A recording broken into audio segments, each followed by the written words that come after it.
Hi, everybody. Welcome to FNS Wrestling Podcast, episode 307.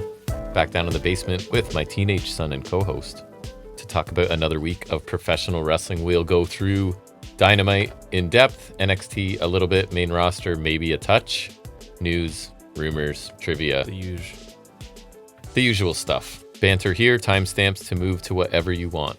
So do that. But you were just having way too much fun looking at news headlines from 2017. Drew McIntyre injured at NXT TakeOver War Games.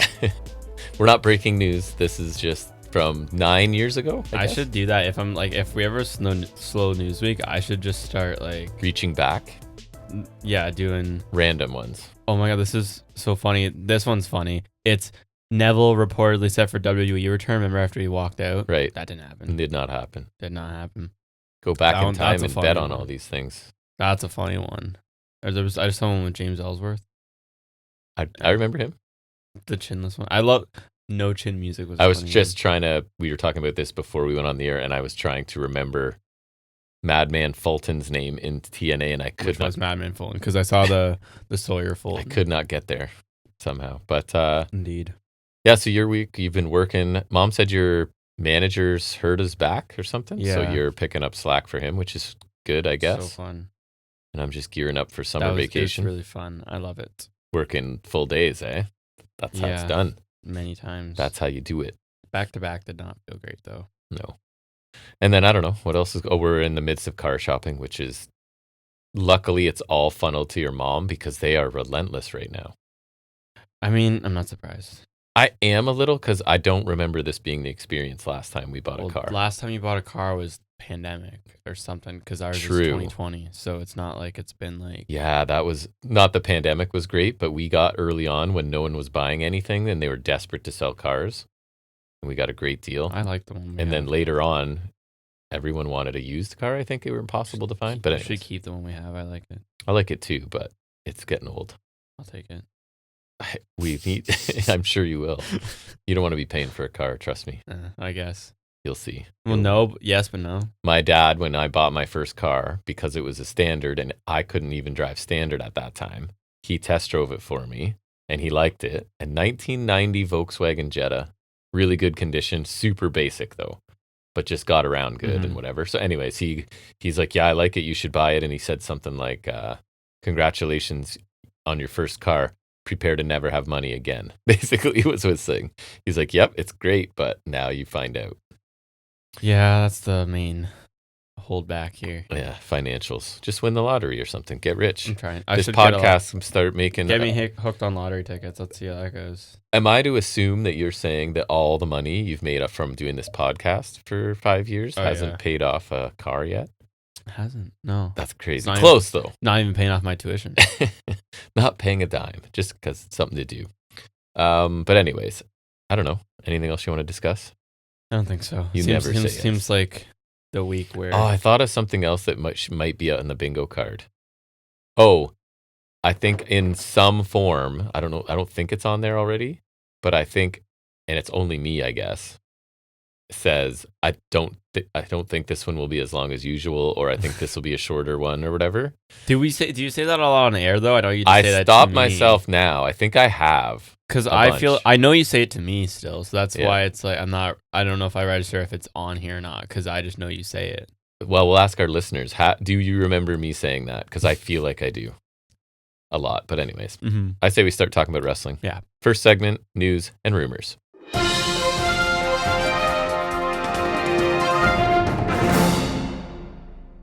You know, I find I like to talk about the quality overall of our news every time before we start, and I felt okay about this week. You know, some weeks it's just like you're really scraping the bottom of the barrel to find anything to talk about in this segment. But this week, not so bad. First one I have. We'll see if you heard this. Two AEW originals gone from AEW. I already have that. I know what you're talking about. Yeah, who is it? Butcher and the Blade. Yeah. So, your thoughts on them before I give mine? They're fine. Butcher's cool. There was a time where I thought they could be. I thought they served a purpose in Me too. Old AEW, but now it's like the tag team division's so stacked, and if we're making room for Machine Guns and New Day, I think New Day. I'm not sure about Guns. I feel like New Day are coming. I want guns.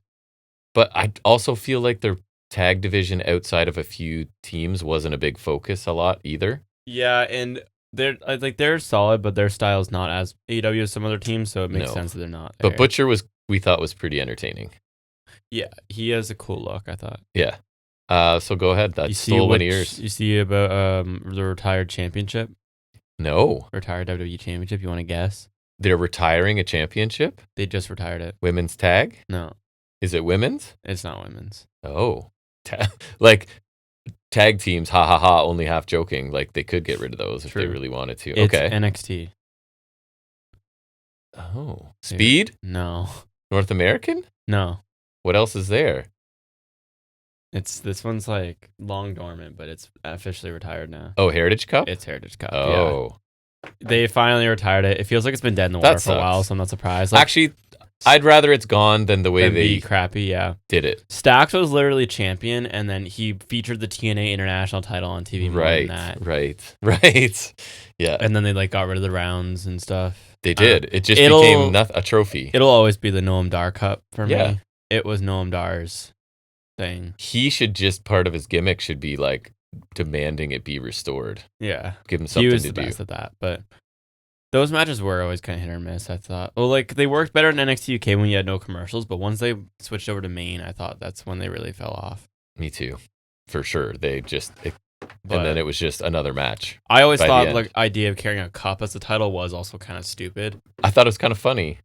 Yes, but I guess maybe only with Dar, because everything he does is entertaining. And I thought, like, the idea of the Heritage title was fine. Like, you could just have it be a belt and keep the round system if you want. So I thought the idea of, like, lugging a cup around for a belt instead of a belt was, like, a little egregious, I thought. I'm not sure if outside of nerds like us, people like the format of the matches, though.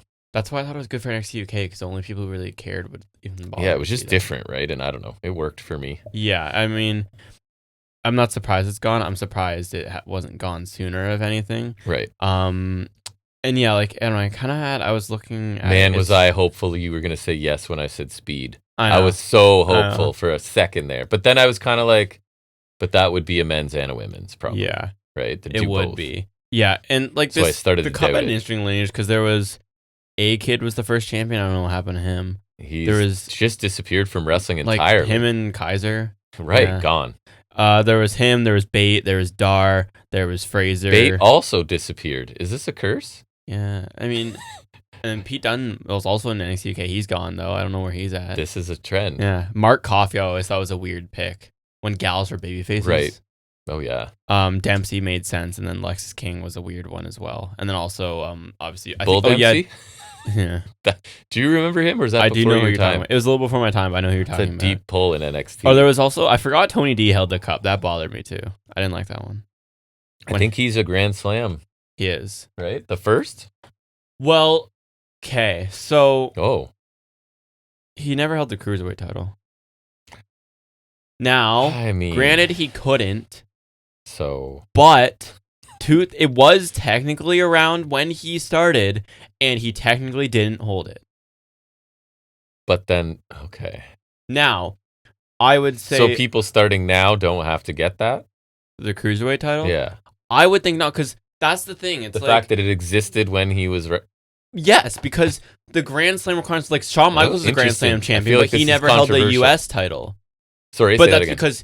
Sorry, Shawn Michaels is a Grand Slam champion, but he never held the U.S. title because it wasn't around when he was... I mean... Then it was. Then it was, because obviously his return run, the U.S. title was around. But he was a Grand Slam under the old format where he held the European title, but then he didn't hold the hardcore title. So, but I think that was introduced. It's unraveling. That was introduced after his retirement, I believe. Okay. But with Tony D, yeah, like technically, like someone, let's say Adam Cole. Is he eligible for Cruiserweight? No. So hold on. So okay, but Grand Slam means every title. I guess it's every title available to you. So maybe it tracks for him because he's not like the Cruiserweight title is not available to him. He could have cut weight like Eichner did, or like Buddy Murphy. Yeah, Buddy Murphy did that. Or he's just lazy. That's the problem. Well, because let me give you an example. Like Adam Cole is the Grand Slam champion because he held the tag, the North American, the NXT title. The Cup wasn't around when he was there. The Cruiserweight title wasn't around when he was there. The Speed title wasn't around. Hey, D'Angelo hasn't won the Speed title. Boom. Boom. Oh my God. Doesn't work. Doesn't work. That shouldn't be a barrier to anything. Doesn't work. It's part of the Grand Slam. That's like it's like Ruka. Like Ruka, That's controversial. I would have to fact check the timeline. I'm pretty sure she was around. But anyways, Ruka, I think the only one she didn't hold the main title, but she also didn't hold the tag titles. Because remember, NXT had their own women's tag titles. Right. So there's that. Had to win those. Yeah. And to be fair, in pretty like much 2 or 3 years they existed. Almost anyone on the roster, I feel like, would have won those too, because that's how they do the women's division. No, because they didn't have they didn't do it as much as I'm curious. I'm curious. And they were on main roster for a while too, weren't they? Or were they strictly NXT? No, because so remember how they came about? We had the main roster ones, which were Interbrand, and then you had Dakota Kai and Gonzalez win the first women's Dusty Cup. Right. And then there's a screwy finish involving a main roster ref against Baszler and Nia Jax. Gross. Who were the champs at the time. Okay. And then so Regal brought in their dedicated NXT tag belts. So the quick lineage is Kai and Gonzalez. Remember that in the same day they lose to Ember Moon and Shotzi. Remember, I hated that. Yes. I hated that. I do remember then they lost the belts to The Way, which was LeRae and Hartwell. Then when Io Shirai and Zoe Stark was a team. So that's one of the examples of random. Wasn't there a Japanese restaurant vignette with those two that I honestly don't remember. Infamous? I don't know. Then Toxic Attraction, remember, they were like the heel champs in rotation, right? Yeah. Then you had the brief Kai Gonzalez reign, but then Kai got released. Then Toxic Attraction won the belts back. Then it's Jade and Perez, remember? But then the skateboard attack. Oh, the paper skateboard? Yeah. Amazing. That's legend. On Wikipedia, they have Perez listed as a champion by herself. And then they're vacated. Then it's Katana Chance and Kaden Carter. Fallon Henley and Kiana James. Remember they had their that storyline with Brooks Jensen. Found that. And then Alba Fire and Isla Dawn. And then they lost to Baszler and Rousey and they were unified. So I'd say there's not that many. There's only 11 different reigns. And not a lot of them are random. So it wasn't as bad as the main roster belts. Because the main roster belts, it's like, it's abysmal sometimes.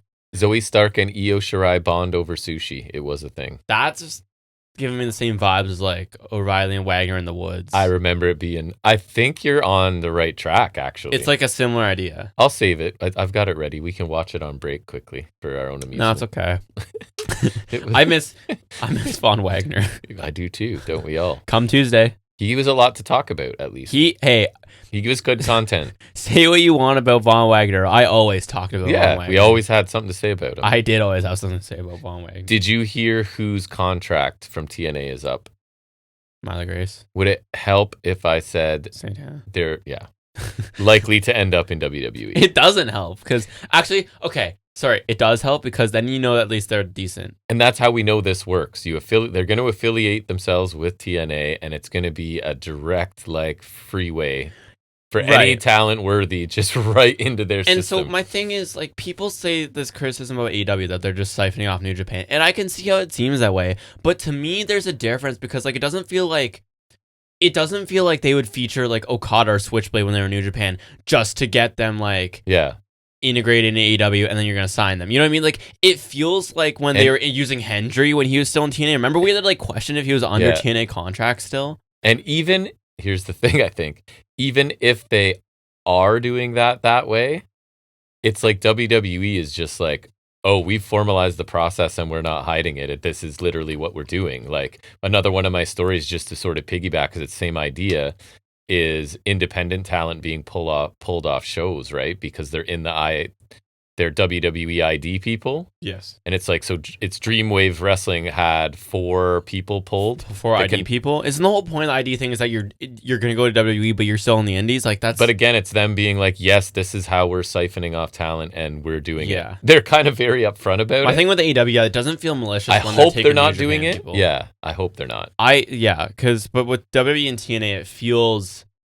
very obvious what's happening. It feels very obvious that they're doing it with blatant intent, and that they're just gonna dump their unwanted stuff in TNA if they want to, Cedric or Ali. I think it's so obvious that TNA even knew that when they made this agreement, and they're just that's how it's gonna be. It's worth it to them to be propped up in whatever sense by WWE. There's that to have a constant siphon of talent. There's that, and I also think that now it's probably, I feel like it'd be difficult to back out of now. I think so too, because especially they're locked into the system now. Especially if it was the era of Redacted, because he would just be it's now my supreme goal to just crush you. I mean, in my eyes too, even though TNA is its own entity, I see no difference in the TNA WWE relationship than I do WWE and AAA, because WWE technically owns AAA, but feels pretty similar. It feels the exact same to me. Yeah, like I don't see the difference. I do see a difference in like Noah, because they'll send some talent over there, but not a lot of them. Dempsey, a lot. Omos, Hank and Tank were there. I think Briggs was there. Tavion was there. Yes, and then they sent Inamura to NXT. I miss Inamura, right? And so he just lost the belt to Shane Thorne a little while ago. He's cool. I enjoyed him. I like Shane Thorne. He's cool too. But Noah's like largely its own entity though. Like they're you know what I mean? They're visibly. I'm not gonna say Noah's like massive or anything, but they are visibly distant from WWE. Like you can't, whether you love Noah or not. I don't really care about them at all, because I really care about New Japan. New Japan's bigger than them. I know. I can't follow any of it. But Noah's distinctly its own thing. Mm-hmm. Like you can say that, at least like say what you want about them, but like it's like say what you want about Von Wagner, you talk about him. Say what you want about Noah, they are their own thing. It's not like TNA is basically just little brother. It's just a branch off of the tree of WWE. TKO. Like, honestly, TNA really feels like they're. I mean, I think for all intents and purposes, they are under the TKO banner, because like the fact that Carlos Silva was pulling Ziggler and Slater from shows, like that's a TKO type move, right? It just is. So that makes them feel like they're under the banner, but like it doesn't feel any interchangeable from like TNA, AAA, Evolve, ID. All these things, they're all feels the same. They're all within. They're all outside the main WWE bubble, but they're all part of the greater bubble, if you will. They're cogs in the machine. And TNA is just no different. Like that's because like people talk about how they're doing better numbers or they have like their TV deal, and I'm like, that's great. So they're not gonna die. You want me to? But if you want to keep going, go ahead. You keep hitting on things I'm. But it's like they got like their a great TV deal. Yes, they got great numbers for, what was it, Slammiversary last year, I think, right? How about I give you numbers for TKO as a company? They have no identity though, and they're just getting siphoned off. Like it's like they're a victim, and then WWE's just a vampire with no shame, just going at the neck over and over and over. And TNA's just they sitting there and taking it. Yeah, basically. Anyways, numbers. So my thing, editorializing, literally, I guess. If you're hoping that they're going to make changes, WWE, they're not. So TKO Group Holdings confirmed a huge cash return to its investors. Great. Dividend of $150 million for the second quarter of 2026, to give you some perspective. Awesome. Yeah, I know, right? First quarter revenue of about $1.6 billion, an increase of 26% from last year. So it's just up. So they don't care about wrestling. And I don't even know if they would hide that fact. They care about making money. I think now. And they are. So I think now their wrestling's at the point where it's a necessity, because it's part of the product. Whether they like it or not. It generates money. It's part of the product, because you can't just. Yes, they like want the moments and the big overarching stories like the Bloodline stuff. And they want like, big moments, interactions, whatever. Like Roman Reigns and CM Punk talking, it's a big deal. But you can't just like keep doing that without they just want. So they see the wrestling as a means to an end, but the end is like it's reversed. It's like they're trying to get to these big moments and segments, so they're reverse engineering that from what match do we need and to then put never on. Follow up on it. But then they'll put on like half baked. Like matches. If they could set it and forget it, like an oven or a crock pot. Crock pot's probably a good. Then they would, right? If they could just be like, it runs and it does its thing, but we can just ignore it. It's the fact that they're doing less and less wrestling, and then they're pricing people out and making more and more money. The tide is turning though with fan sentiment. I've seen more and more people. I mean, I told you I was talking to Everett. Like, the tides are turning a bit. Here's the big question: if TKO could generate the entire TV programming from AI and only use real people for pay-per-views, and you would never actually really notice. You could do that without knowing. I think would they do it? I think they would do it. If it's cheaper. You could pay everyone. If it's cheaper. Right. If that would be the bottom line. Yeah, I like ask me anything like that, I'll just say if it's cheaper. Yeah, right. That's literally what it is. But it's interesting because I do think the tide's turning, because like the sentiment for WWE is at an all-time low, I think. Yeah. And AEW, like I said it many times, last year was our comeback year. There's a segment that'll never switch, but if there's people who are at all curious, this might be the time. That's where they're going, especially because Double or Nothing was so great off the back of their WWE's PLEs kind of sucking. Yeah. But it's so weird because they're also such different products now. It's hard to have ever a full divide, like, or a full crossover, like you're saying either way. Like, there's going to be people who just inherently, somehow, by some grace of God, prefer the WWE product. But I think everybody hates commercials and stuff. That might be the bridge. That's too what's far. working in our favor. Nobody wants that. Nobody. Because I'm not trying to be tribalistic, but I think it's very clear. I'm on team and AEW does none of that. They On don't. Double or Nothing, there was zero. Literally zero. That's what I told Everett. Literally zero, right? Yeah. It was just package to summarize, match, repeat. At most, the pre-show is sponsored by Vita Coco. Right, which I probably didn't notice. It's barely a footnote. But so I think that's the opportunity. I do think so. Nobody wants that. No, because like the ads are so egregious, and it's not even that there's a million ads in between matches that are like for Pizza Hut or whatever. It's like Slim Jim. It's that and other marketing. It's that crap, and then all the logos on everything. There's logos on the barricades. The ring mat has been tarnished. Yeah. Tarnished. There's Slim Jim logos on the tables. I'm amazed that whenever they use steel chairs, that those are not branded yet. They just haven't found it yet. They just haven't found it. They haven't. They had the fireball ladder at Money in the Bank last year. Right. I'm still waiting for Dom Mysterio to wear dude wipes. It is shameless, right? Like it is. And it's that with a product I don't like. And if you're cool with that product, that's for you. It's not for us. That's all at this point. No, and I used to say, and I think I said this before, but I used to say, I want to like WWE. I don't even think that's true anymore. I don't think it is for you. I don't really think I want to. I always am hoping for good wrestling I enjoy. Here's stuff my thing. I enjoy. I agree with that, and that I'm hoping for good wrestling. I just know they're not going to give it to me, so I don't want to like it. Like I don't. But if they were to somehow have something as good as like Peak Bloodline, that's even that. Like I would pay attention to it. I because I pay some attention to everything that's going on, so to keep my ear to the ground, kind of thing. Like that stuff was fun for. I would, months. but I don't know if that would make me watch segments on the show. I would because I just see the clips and I'm like, that's good enough. True. You maybe because you would just find it on YouTube. I don't even know if I'd go that far anymore. I would watch matches, but I'm probably too far gone. I used to just watch the whole shows, right? You were watching Raw like maybe as soon as like a year ago. Yeah, too far gone. It's just now. I can't. I was telling you because we've missed one Mania now, it'll get easier, and you're like, Everett. and the next one's Saudi, and I'm like, oh, then it's really easy. I told Everett to get you to watch Saudi Mania. No shot. I don't think it's that, and then I won't say no shot, but pretty it's much. Also with WWE. It's just I was saying this to him too. With their creative, it's like I'm just waiting for them to let me down. Yeah. With AEW, you always get the benefit of the doubt. And even if the story isn't great, the match at the pay-per-view, it's going to lead to a banger at a pay-per-view. Yes. Right? Like, so there's always that bailout. That's what we're always saying too, is because especially with the women's division, it's always like the builds are not always the best, but those matches are still usually pretty good. Yeah. Or like even there's little to no build on Andrade Bandito, and that match was awesome. I think women's division is more arguable than anything else between brands. Yes, I do think WWE does it. There's an argument there. Better.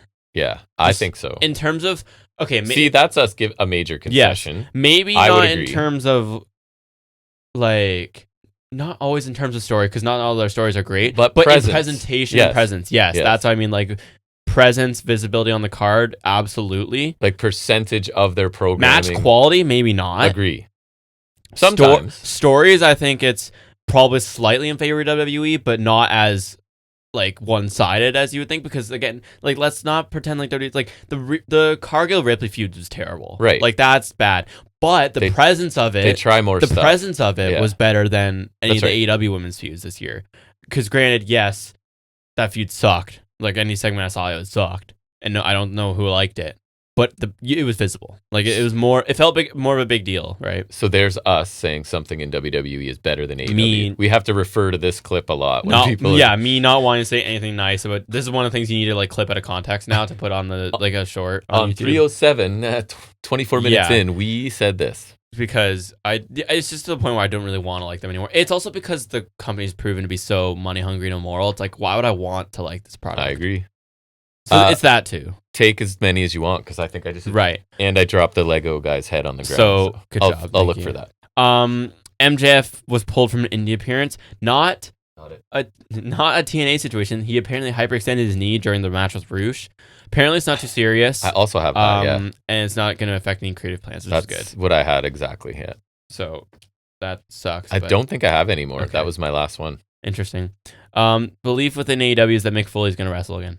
I thought that was clickbaity, so I didn't go for it. Did you actually read anything? I did not. I think I did, but I honestly don't remember. Suppressed I just don't know what competent doctor would clear him given the age he's at and the shape he's in after all this stuff he's done. I don't want it.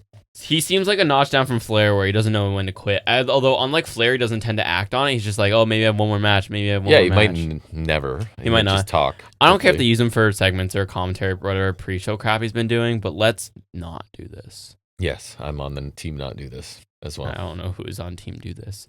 Oh, there'll be people. This is me scraping the bottom of the barrel. Myla Grace got her release in TNA. I saw that, and I honestly was like, who is that? I know the name. I'm pretty sure she was on NXT.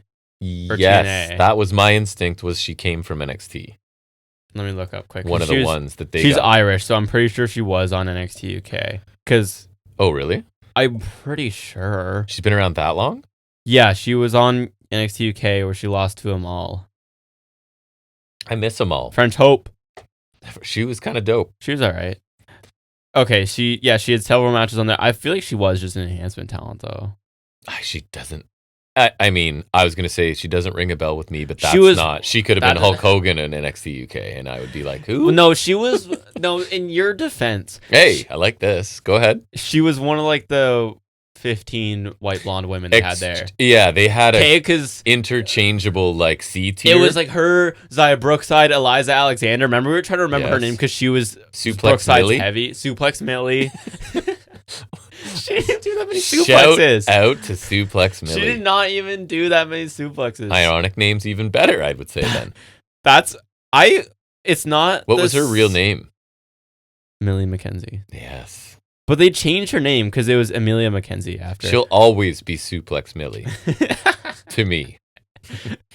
That name being ironic is as funny to me as they call me Cage because I'm a machine. That's not ironic, but that's just as funny to me. That is a great line. Because we haven't watched much Lucha Underground together, but that's like my favorite thing I think to watch on Lucha Underground. That's why he's a machine.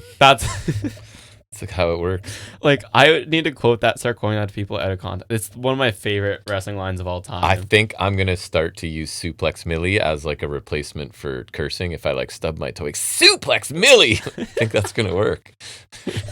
I see potential. I'll let you know. I'll keep you I see that. I see that could work. Yeah. But anyways, Myla Grace of NXT UK, quote unquote, fame. All the best in your future endeavors, Myla Grace. Gone from TNA back to NXT, is it? We're doing the reverse. It's just a loop you do. It's like this weird like figure eight where on opposite ends of like the eight. You get spit out the bottom of one into the other. So like let's say like NXT's at the top, you do like to TNA, then now you're gone, you go back, and it's it's like an infinity. Exactly. Right. So we kind of talked about this off screen, but I'll talk about it here just because. We will. We're capable. Seth Rollins, currently the rumored the planned winner of King of the Ring. And so I told you to guess which champion he was. I guess that 50-50. You did get it eventually, but you had to narrow it down to two options for me. They were the only two options. I know, but did I know? But yes. He has extensive history with both the current world champions because it's either Cody or Roman. So it's like neither of those is fresh. That's the problem with Rollins winning here. Is I feel like he's wrestled Cody a lot lately. Not a lot, but recently because they had the match so lately in the last 18 few years months? Yes. Well, maybe not 18 months. 2 years? No, because 2022 Cody came back. They wrestled 3 times because it was Mania, Backlash, and the Torn Pec match. Okay, that. And then again. They teamed together at Mania 40. Could they coexist, Jack? That. And then Hard to believe. They had that match in Australia last year where Rollins did the coast-to-coast headbutt and wrecked his shoulder. Right. That was the match where he got injured. Mm-hmm. And that started the Vision curse. It is cursed. But like neither of these matches are incredibly fresh. That's my first that's my first complaint here, is that neither of these matches are even remotely fresh. The Cody thing they've done a lot in the last 4 years. Or feels like they have. Or like they've made allusions to it, they've teamed together, they've wrestled like that. And then God knows they've done the Roman thing to death. And so that's the one they're leaning towards. It's no surprise it's gonna be him and Roman at SummerSlam. And you know this. I love the Shield, or loved the Shield when I was younger. Sure did. It was your jam. Shield was my jam. But now it's like they've run the Shield and the whole concept of them in the ground so much. I'm like, if I had to pick my favorite faction of all time, it's probably Undisputed Era. Feels akin to how I like the ECW stuff. Like they just started to, it's cool at first, like, oh, they're doing some things. And then it's like, oh, they're bringing it back. And then it's like, it just got lamer and lamer. Yeah, right. As it went. And the thing is, I do like the idea of their feud on paper because it's like they were brothers in a faction and now it's like this never-ending feud, which on paper, that's good. Like a Hangman Swerve situation. Funny you say that, I will get there. Okay. It's just they never had anything new to this, so I can't care anymore.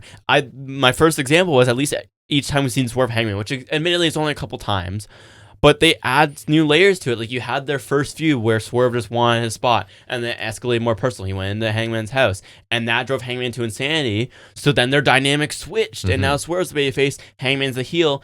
And then you come back to their feud a year later when we're building up to the cage match. Hangman burns his house, and now the feud feels different again. Yes. Yet they're relying heavily on their past, obviously, which again was only a year ago. But they're heavily relying on their past, but adding something new to it. With Rowan and Rollins, I feel like it's just the same. Yeah. We're treading on the past over and over. Or another example I thought was Darby MJF. Like their most recent feud feels vastly different from the last time they feuded and the last time they feuded. Like it feels like we're getting new elements to it every time. Whereas Rollins and Reigns, it feels like it's completely reliant on, 8 years ago now? No, not 8 years ago. 12 years ago now, because it was 2014. Shield done? Yeah, June 2014. I defer to you on that. Right? Because 10 years. And then I know math. Just happened. But like it feels like whenever they interact or feud, it's always reliant on June 2014. You hit him with a chair. Never forget. Like even the 2022 feud they had, which I really liked with that DQ finish that I really liked, that was heavily reliant on that, which I thought was fine because we hadn't done it to death as much. But now you've done. They had interactions. They ran into the ground with the Cody Roman feud in 2024. Remember when Rollins was part? Rollins was like, "I'm gonna be your Shield," and then like Roman chose to hit him with a chair over hitting Cody. It's like, oh, that's a callback too. Yeah. And then you're right. So they did. Look at that, right? They did in 2022. 2023, we take a break. 2024, it's part of the Cody feud, so we're revitalizing it there. Then 2025, now it's part of the feud with Punk in the triple threat match. And then now we're gonna do it here. You wanna know why? As a company that all they care about is moments, because they just think they're the people watching are only smart enough. They don't think their audience is too smart, I would suggest. And they think they remember major moments. And AEW is like, most well-known we'll tell stories. We think you guys are kind of smart. Yes. We'll tell you stories. So as someone like I'm not saying all WWE fans are dumb. There are some very smart ones, but But I was saying this to Everett too, I used to love the Shield guys, and he was saying he likes Roman, but I just don't like Roman. I'd say I actively don't like now. The problem is his matches are a slog unless there's a really great story along with it, and there's not much chance of that. Yes. So then it's just a slog. The last match of his I remember loving was the Sami Zayn one. Yeah, because there's a story there. And Sami's just incredible. And then Rollins, it's like, he was great in the ring. Now I'd still say he's good, but he's lost a step, and he's a really bland babyface right now. He even said himself he doesn't like being a babyface, and I'm like, that's fair. But even the Vision heel run last year was a little, like the Seth Riders started out with potential, and no. So I just can't muster to care anymore. And then one more thing about Roman is the rumored Mania plan for next year. I told you about this too. They want to do either Seth again, of course, or Oba, which at least that'd be new. But they will scrap them if The Rock is going to wrestle. I saw that. So since Rollins is the plan for SummerSlam, then he's probably not going to face Roman at Mania. But then I have to remember the company that we're dealing with. Just because they did it in August this year does not mean they won't do it in April next year. That's right. Or January next year. Or September this year. Like, they could run it back the month later for all I know. Yep. Like, so I hope they do it because it's fresh, but I'm not surprised they'd be willing to throw out their plans for The Rock again, especially with Mania being in Saudi. Yeah, for 100%. That's in Saudi. That's a factor. Because they did it like a couple years ago. Remember, they love the big. They threw Cody aside to do the Rock thing, but then they changed tactic when the fans were outraged. Remember, the Rock tried to play it off like it was the plan all along. It wasn't. It was just such a stupid decision that even I was like, yo, you should be doing Cody. And I don't like Cody. Yeah. But he transcends wrestling more than probably anybody ever. So if they can use Rock, him, and right? he's on the board. Like, I know. Like who went beyond wrestling more than that guy? Nobody ever. Cena maybe is close. Like he's all like box office. Like, oh, that's true. Like I'm saying, like, okay, yeah, I guess like more people around the world will know that guy, I think, than any other wrestler at this point. I think it's either him or Cena because people tend to like Cena. I feel like when I started watching wrestling, the only person anyone ever knew was Cena. That's if they're aware of wrestling at all, for sure. Yeah. Anything else? I don't think so. That was a while. All right, that's fine. That's why I didn't say it was going to be quick. Well, it's like that feels like you're trying to like say it without saying it. So then when it's not true, it's like you're like, I never said it. I never said it. That's right. Now we'll talk about our favorite thing every week. It's AEW Dynamite.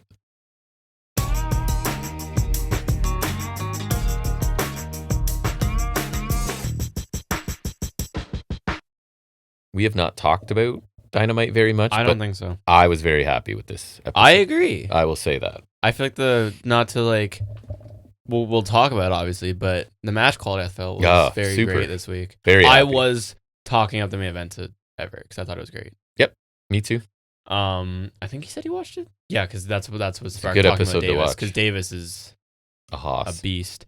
But yeah, I thought this was a good week. Now we can stop talking about the stuff I don't care about and talk about the stuff I do care about. There's a quick Roosh interview. It was basically just Andrade hyping him up. We're kind of getting Roosh over as a not heel. I think that was the point, right? Like I thought that did a good job. Andrade sounded really sincere, and exactly it softened Roosh enough. I thought it did a solid job. Yeah. Yeah. And at first I'm like, oh, because they're both Mexican. Yes. But they were in LFI together. Yes. So it's like they do have actual history. Like I'm like, I'll give them that. Crazy for me to see Roosh having to not even try to be a baby face. He's not really trying. He's not. He's still cheating. He's still Roosh. It's just relative to MJF, I guess. That and he's just been getting naturally over. That is true. The which crowd, I think is strange. I love that for him. I do love it for him. I don't think it's strange because he sucks. It's just like weird. It's new. Like, he's a like heel. Where's it been? I agree. Because this is clearly what it gets him. Because he's the same also, thing. Also, another indictment of this company compared to WWE. Like he starts getting over his heel. You're like, no, we're not pushing you. Yeah, like we didn't decide. We already decided. You're a heel and you're gonna get booed. You're getting cheered. Stop it. Yeah. But I like the pivot here. Hey, people seem to like they just pivot a bit, right? And you don't even have to change Roosh that much. No. You don't have to change Swerve that much when he was starting to get babyface reactions, even though he went into a man's house and threatened his baby child. That's right. It happens. Then we get it's MJ from Roosh for the AEW World Title. There's no countouts on this one. We get overhead belly from Roosh and then Topic on heel to the floor. He's choking MJF with the cable, doing the same old. Yep. He backdrops MJF over the barricade on the timekeeper's table. I don't think it broke though. A really just a snappy spine buster from MJF. I thought it looked awesome. Like he just threw him down with authority, I thought. And then we get some ground and pound. Roosh pushes MJF face first in an exposed turnbuckle behind their ass back after I think MJF also did that. We get snap German and a running knee from Roosh for 2. Powerbomb backbreaker from MJF for 2. A straightjacket pile driver on the apron from Roosh. That was nasty. It was. Bull's horns for a near fall with MJF getting his hand on the bottom rope. Then he goes for Bull's horns with MJF on the floor, but he clears through the barricade. It looked amazing. That looked awesome. Great camera work on that. Oh, perfect. It reminded me when Brody King did the cannonball through there. It was like it looked awesome. Exploded that thing. He fully committed. It's obviously gimmick, but they do it in a way where it looks real enough, and it's just like it's so great. He went for it. They also don't ever go through barricades as much as like WWE, where they still pretend it's like it's a shocker. Or the like cardboard wall in NXT, like. That one I hate more. It's constant with that thing. And because that one's like comical. At least like sometimes with the barricades in WWE, you can hear like the sound of it breaking loose. And at least it feels like some force is required for that. Is it ever that cool or surprising now? No. But it looks good. But like it looks better, and logically it feels more impactful to me than the paper mache wall NXT has. You know what the NXT wall reminds me of? You know what like pep rallies when they hold up and the team runs through? Or no, Michael just did that because we were watching the Michael Scott Fever Company. Yeah. Exactly. Like he struggled more to punch through that than they do going through the like it's NXT closer wall. To that than it is a real wall. That's for sure. No, yeah. Yeah. And it feels faker or as fake as when WWE would do backstage segments and you're going through a wall. Yeah. Those ones are also funny to me. But the NXT one's funny because it's like this wall with like a logo on there. It's clearly there. It's not there for any purpose other than the podium. It's like... Who was Shane thrown into the stuff that wouldn't break? Was that him? Yes. King of the Ring 01. Hey, I kind of knew. Good on you. Yeah, it was the opposite of that, where it was realer than real. That one, yeah, because they forgot to gimmick the glass. Yeah. But like WWE, I just saw they did. I think it was Breaker and Rollins were wrestling on Raw, and Breaker accidentally spears Heyman through the barricade. It's like, I would love to know how many times Breaker's done the barricade spear spot in his short career. I know Roman's done it a lot because that's like, it's like Roman's thing. He'll do like the run up around and like, because remember one time he was gonna do that see it coming, or something, and then Braun Strowman hurled a desk chair at him. That was awesome. Yeah, that was cool. There was a time where Braun Strowman was cool. Braun Strowman lifting things. Braun Strowman lifting things in like 2017, 2018. Was pretty fun for a while. That reminds me, because they had him and Roman had the ambulance match in 2017. That I think it was Sam Roberts, and that's his name, right? The guy, yeah. Former, now shill for WWE. Yes, that former guy. podcaster. That guy, yeah. Him and I think it was Van Vliet were talking about the worst pay-per-view name of all time. Yeah. And you what would you say? Great Balls of Fire. That's what they said. Obviously. I was like, that's my favorite. I mean, it's great, but it's also I think the worst. Awesome. I think it's the best. Yeah. I love that name so much that I make it a tentpole show in my universe calendar. The fact that it was a one-off, right, is just even that makes better. it even funnier. Yeah. Because it's like, and they were saying like it's probably just use the song. It's like you did not have to name the pay-per-view after the song. You know anything about the artist for that? Have we talked about this? I don't want to slander anybody, but I'll say it between bits. If you remember. I don't think it's favorable for him. But I have to look it up. Interesting. Okay. Wait, look it up now and just keep the tab there so you remember or something. So you talk about whatever you need to talk about. Because that I think that name, it's one of those things where it's harmless, but it's so bad that I think it's amazing. Like, it genuinely makes me laugh that they made it. Because like they did that show when I was only maybe a year into watching wrestling, so I'm not gonna bat an eye. Right. But like, it's so bad. I think one of my least favorite ones was when they did Stomping Grounds a year later because Rollins was champion, or 2 years later, I think. Oh, is that why? I think so. It makes sense now that you say it. He main evented. The main event was him and Corbin with Lacey Evans as the ref. Do you remember that? Yes. Really? Yes. And then they did the mixed tag match where Corbin hits End of Days to Becky. That I don't remember. That was okay, but like, remember they did one of those televised house show things, and it was right around my birthday in 2019. Remember they called it Smackville? Smackville? Amazing. I don't remember. That one's awesome. That's not a pay-per-view, but that's a good one. That's a good one. I don't know. I'm going to say I think one of the worst wrestling names that they've used in a while was WrestlePalooza. I thought that was a bad one. Wait till you hear about that. I need to look up like... I was correct. Now I'm on the tangent of worst wrestling pay-per-view names because some of those were... Like, I feel they gotta have worse. Great Balls of Fire is great. Jerry Lee Lewis's career was famously derailed in 1958 when it was discovered he had secretly married his 13-year-old cousin. While still legally married to his second wife. The international outrage caused his British tour to be cancelled and led to a massive year-long radio blacklist in the U.S. Oh, that's a... So they chose to... Does that make it even better? That is a doozy. Because Great Balls of Fire, I would suggest, was his, like, by far biggest hit. That's, like, his like, signature song. Yeah. So that's what you're doing. His, like, Seven Nation Army, if you will, or something like that. That's a doozy. No wonder they'd want a song affiliated with someone like that. I mean, WWE's immoral. Wow. That song was #1 in the UK country and R&B charts, peaking at #2 in the US Billboard chart. So it was a monster mega hit. Oh, I know. It was big. Yeah. But then they chose to do a show out named after it in 2017. Correct. No one knows. No one will remember. But like, there's no way to look things up anymore. Vince was always one to have his finger on the cultural zeitgeist, True. Anyways, back to business here. Yeah, we're still on the opener. MJF hits a tombstone power driver on that fallen barricade piece. I thought that was kind of nice. Then in the ring, back in the ring, Roosh misses a diving shotgun dropkick. MJF with a nice transition into a crossface. Roosh flips him off, but he passes out, and MJF gets the win. Then after the match, MJF lines up for a belt shot. Mark Briscoe runs down. We have Mark Briscoe helping Roosh now. That's weird. What a world. Briscoe goes for a J-Driller. MJF hits a low blow. He's going for a belt shot, and the conglomeration come out. So I thought this was a really good opener. Who knew Roosh could kind of work as a babyface? I really like this. Again, he didn't change much. He did not. He still cheated and whatnot. Mm-hmm. Well, does that...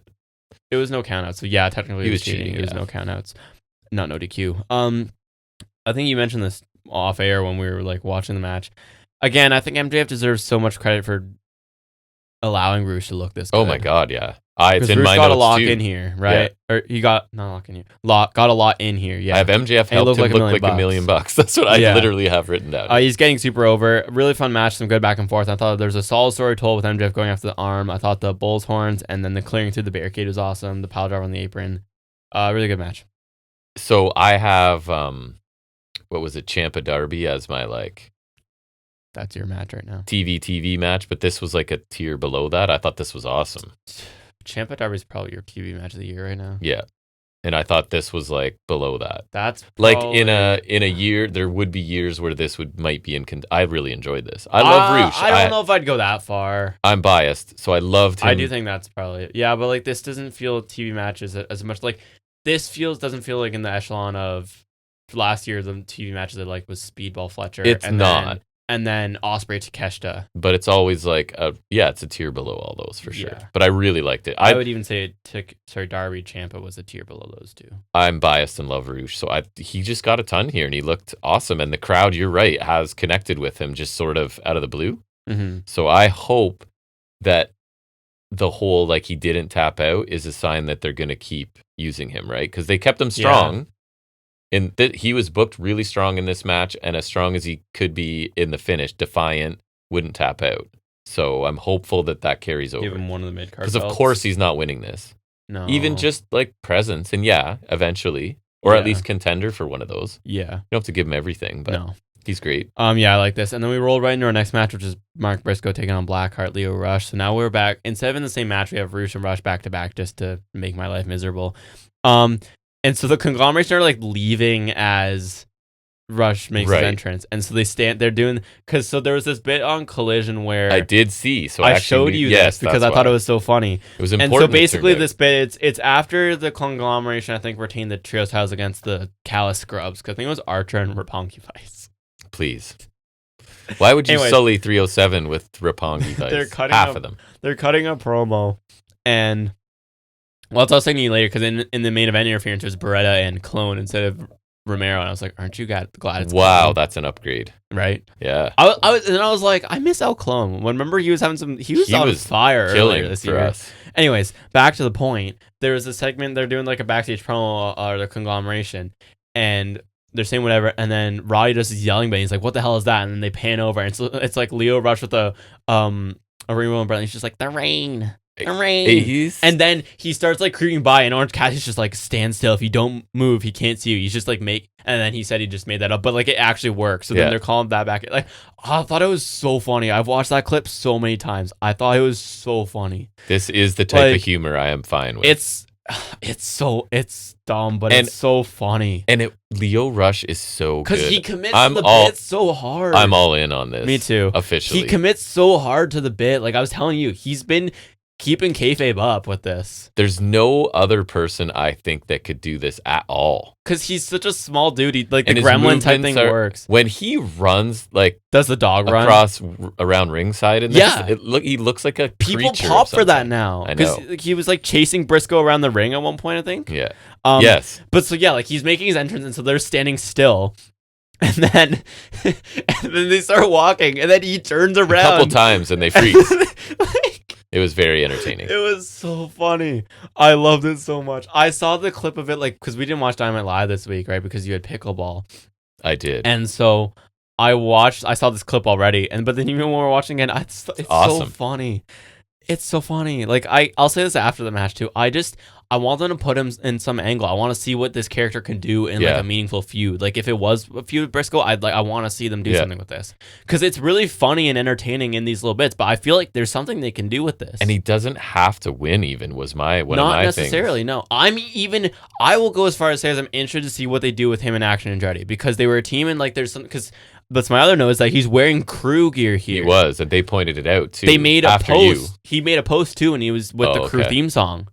Maybe he takes them out to start getting momentum. I don't know. I'm just interested. Like, I want them to do some angle with him because I think there is some cool stuff to be done. And he's always been good in the ring. He's great in the ring. And now that he's interesting. Even last year when he was just having matches as normal. He's so cool to watch. He was one of my guys that I love to see pop up in like the enhancement matches. Him, Blake Christian, AR Fox, right? Ace Austin now. That's a great group. Those are my guys where I'm like, if they don't win, that's okay. I just love seeing them pop up in like matches. I think Ace Austin's a little better off because he doesn't lose all the time, to my knowledge. AR Fox is a perfect example. AR Fox, he's winning in ROH. He's got the TV championship. He's capable of amazing matches. But AR Fox is so cool. And then Blake Christian's really gotten the upper echelon of that category for me. Because I think ever since, I think it was the match he had with Omega last year where he started popping up. He's like Osprey Light, kind of. And he just does different stuff. He does. That's AR Fox is like the king of that. Yes. Making effortless stuff. Like just look effortless. Doing new stuff that like, I'm like, I would never think to do that. Yeah. And then Blake Christian's kind of there as well. And then Ace Austin, like those Vanilla three guys. Baby, please. Yeah, I love Vanilla Baby. It's fun to say. That's fun. That's fun because it's funny, but it's like the Suplex Millie. Exactly. But Vanilla Baby, it's funny because they'd be a handsome couple. Vanilla Baby and Suplex Millie. Vanilla Millie. Millie Vanilli. Oh my god. I was gonna say we got there. Or Millie Vanilli. Suplex Baby.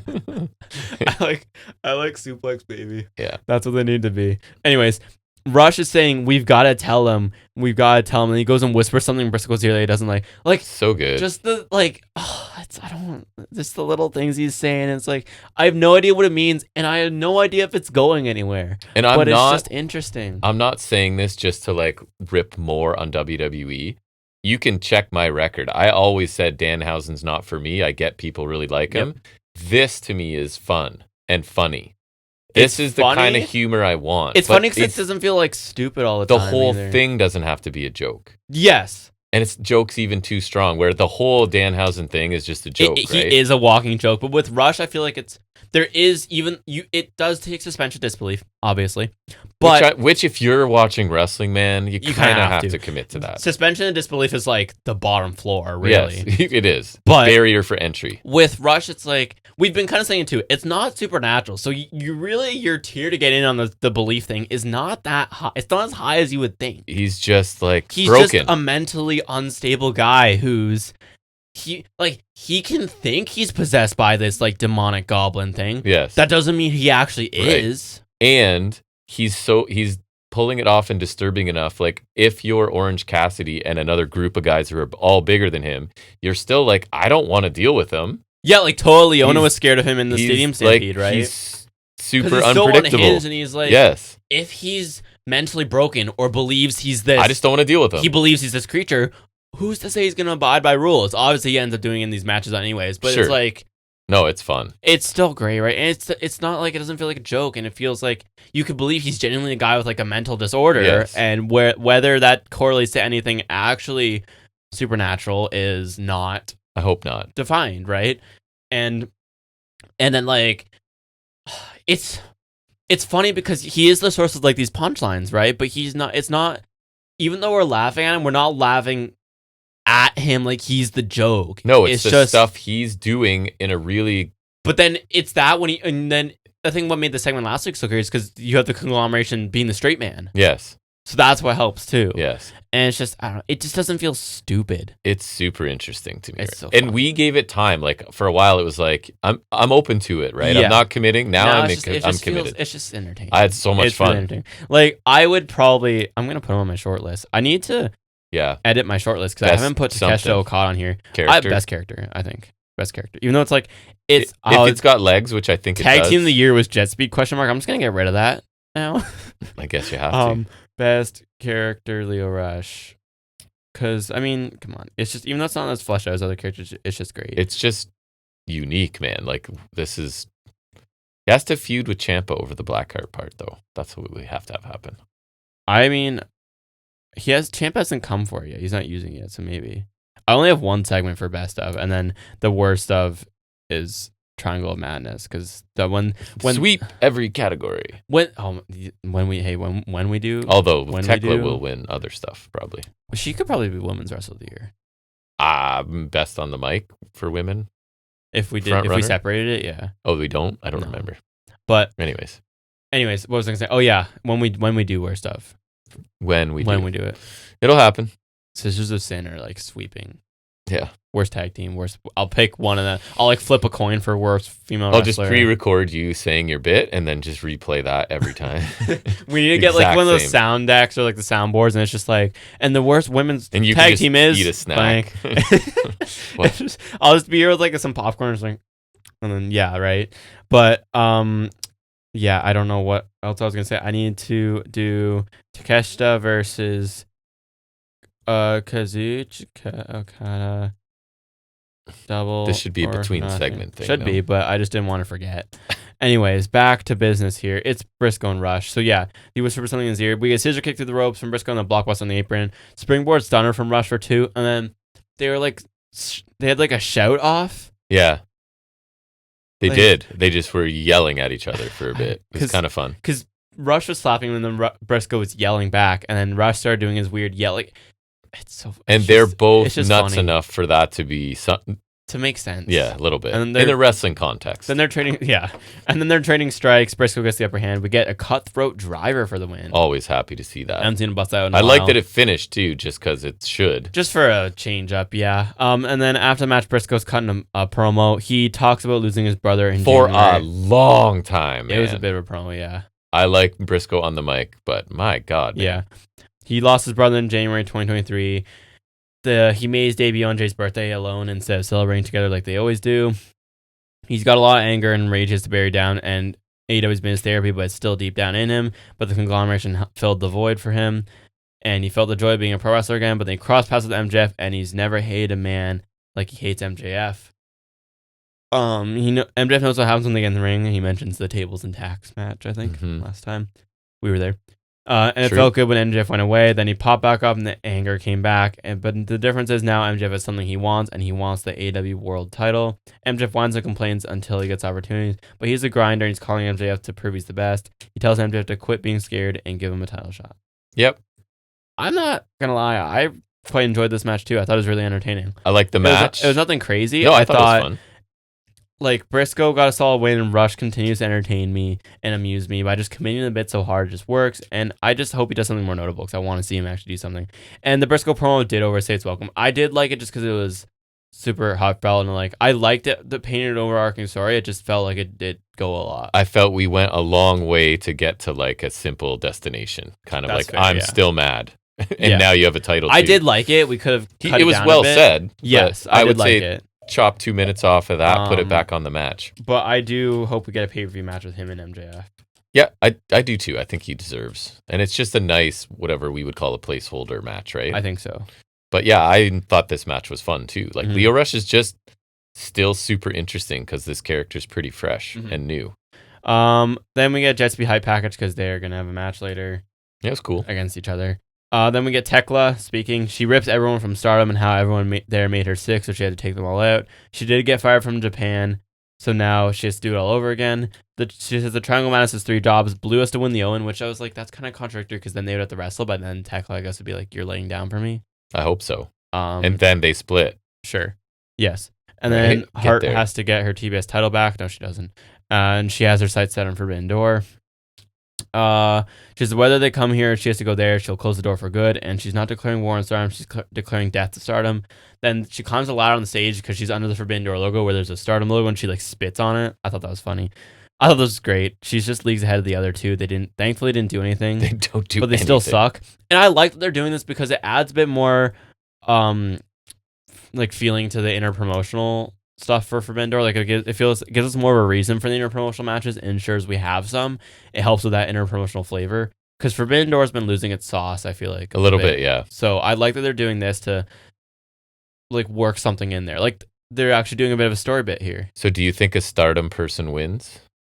Like the title wins the Owen? Tekla? Oh no. I was wondering because at first I was like, what is she kind of talking about? And I'm like, Door. oh, I get it now because there's Stardom people in the Owen. So is she telegraphing a Stardom person wins? I think it's for Forbidden Door. Oh, so before. Yes. Okay. Yes. That makes sense. That's the point. She's really charismatic, man. I think she's really cool. I don't know. She's easy cool, I find. Let me get Death Rise and Ospreay. Garcia starts talking. I think, was it this one where Garcia's talking and Mox is like, shut up? Yeah, right? Yes. Yeah, I didn't note it. I forgot to. But like Garcia's saying like, "Oh, last time Davis broke your neck, yada yada." And Mox like, "Don't do that." Yeah, thank you, Mox. And then Mox is telling him to discard everything he feels with Davis, and he can beat him. This version of Ospreay has never faced Davis, and he's indestructible. He doesn't like all the groups and gang warfare going around, so he tells Ospreay to stay on task, and he'll worry about everything else. And Ospreay's getting ready, whatever. Mox is saying that's a bit ironic. A little bit, yes. But I guess no, it's fair if he's like wants to be this big dominant group. He doesn't want a million other ones. I guess, yeah. I don't know about you. I thought this was a really good one. Mox has just been like, I know you weren't a fan of this at first, but Moxley's promos have been consistently just really strong. Oh yeah, always. No, I thought this was like. I thought what he said here was really tangible and easy totally to made sense. Grasp onto, and then his delivery is great. Always. And I think he's doing his job to make Ospreay more dangerous and more importantly more focused. Yeah, right? And you can see bits of it in the matches too, which is nice. I think there's even not bits too like much, the fact that Ospreay's got his like hair slicked back, which I think is an interesting slight look. change. Like, he's wearing darker gear. Yep. I don't like. There are changes there, and again, I just think Moxie's nailing it. Ospreay dark. That's what we're getting. Ospreay Oscuro. Right. That's it. Oscuro. Double O. Yeah. Penta Oscuro. Yeah. Penta Oscuro. What a weird thing that was. Andrade El Idolo then is wrestling a jobber. DK Vandu, how dare you? Only because I saw it somewhere. Boot fake back out from Andrade. He gets the pin, but then he pulls the guy up beforehand. Then he gets the DM for the win, and he wants MJF. Then Callis music hits, and he comes up with Jake Dolo to reveal the newest member of the Callis family, Kevin Knight. Yeah. So, squash match, whatever. How do you feel about Kevin Knight being in the family? I think it's fine, and I think the point is here, like, Andrade's annoyed by this. Because he's, like, makes this little speech about wanting the title, and then it's not even acknowledged by Callis. And there's another shiny new toy. And then that's Kevin where Knight's like talking. Then Kevin Knight literally talks about being Jet 2 belts at either now or at some point. Oh, it was after his match. So yeah, I like that aspect. My thing was, and so I agree. I'm fine with it. I'm not really like. It's kind of what Callis family does at this point. It is what they do. I saw people saying like they shouldn't have put Knight in there because he's the hot new heel and like he doesn't need to be lumped in with the whole faction, whatever. That I kind of agree with. Yeah, but he can still. But you can't use Callis as a mouthpiece. I would put Knight with Swerve and Nana because I like the idea of Swerve mentoring him. Yeah, and then like, you could split that at some point, obviously. That too. So I like that idea better personally. But yeah, I do like this because then it's the notion of, I mean, I think I mentioned it after the other match. Did I? I don't know. Anyways, I'll mention it here while I remember that Knight being brought in bothers multiple people. So first off, like you said, Andrade just declared intention for the world title. Yeah. And then not only is Callis bringing another guy to like go for the world title, but also a guy who already has his own belt. And more on that, he has a belt that Fletcher vacated. So Fletcher's not going to like this either. Fletcher, who said he wants that belt back, who also wants the world title. Yes. Like, it's another thing that causes problems in the Callis family. It's why this group is destined to implode one day. I think, though, they can just keep doing, like, little splinters for I agree. a long time.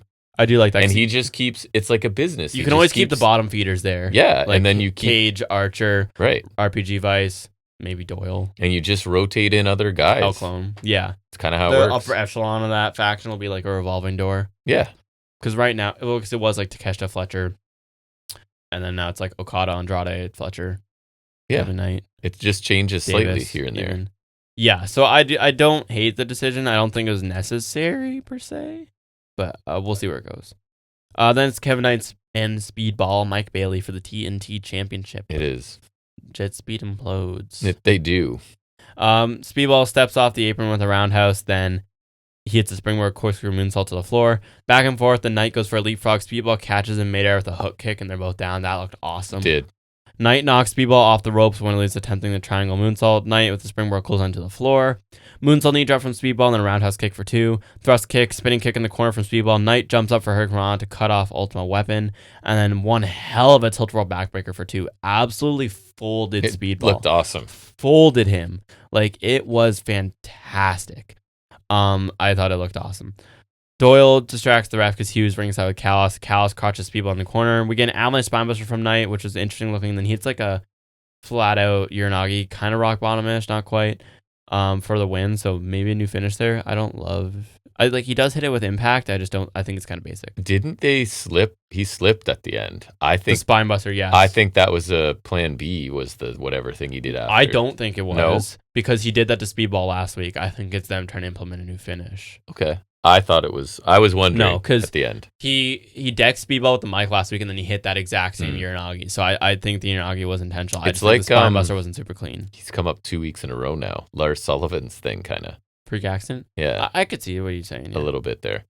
And then he says he wants to become Jet 2 belts. I thought this built into an awesome match. Yeah. Like, they started out, it was like, they know each other so well, they're avoiding everything, which was fun to watch, and then they actually just started unloading. I would have wanted a little longer, but I thought for what it was a really good TV match. I thought they worked well with Knight as a heel. For his first heel outing in the ring, I thought he was pretty good, and he wasn't too different either. Like, he did a lot of his same offense, but just a few more heel mannerisms, couple new moves. I thought he looked great here. Yeah. And Speedball looks solid too. The cheap win protects him. Exactly.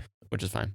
And I think like the aftermath is like, we're still doing the same thing where a whole bunch of people want the title. We're just sort of swapping a couple parts. We are, but I just think it's weird that they're all heels. I do think Andrade is leaning away from being a heel, but the fact that like Roosh was a heel, Briscoe's not, but then like Knight is a heel, Fletcher's a heel. Yeah.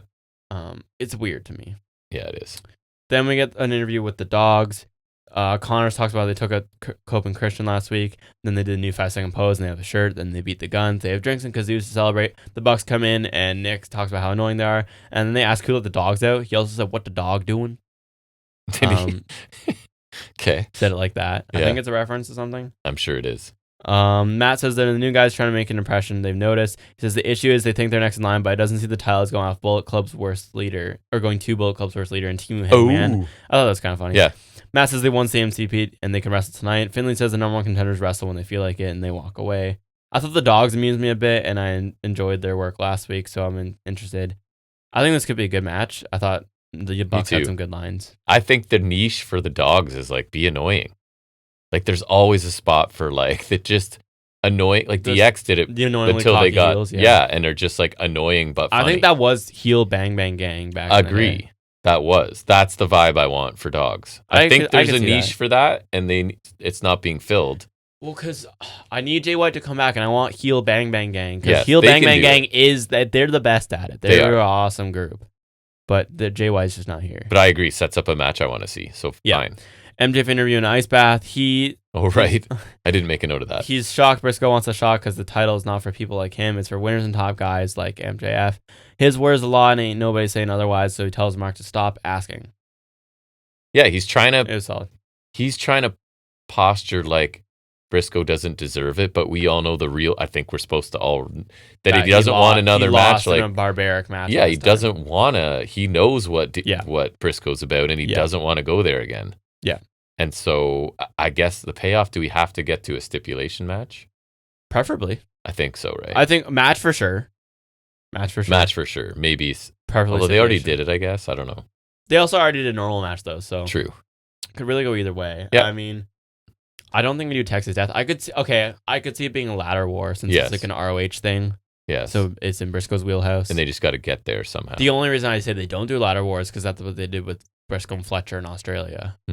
Although if they did it on pay-per-view, it would be better than that one. Because that one was like that short TV one. That was like, it was good, not great. Mm-hmm. Oh, yeah. It was very short for a ladder match. Because, and I don't think they wouldn't do Texas Death because MJF already did that and it's not Briscoe's stipulation. Yeah.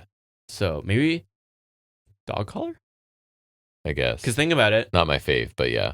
Well, you say that, but the AEW ones have been great. True. Like the Punk MJF one was great. No, I don't want to compliment Punk, but or the FTR Briscoes one was also great. Mm-hmm. And then now look, they both have notable dog collar history. FTR Briscoes.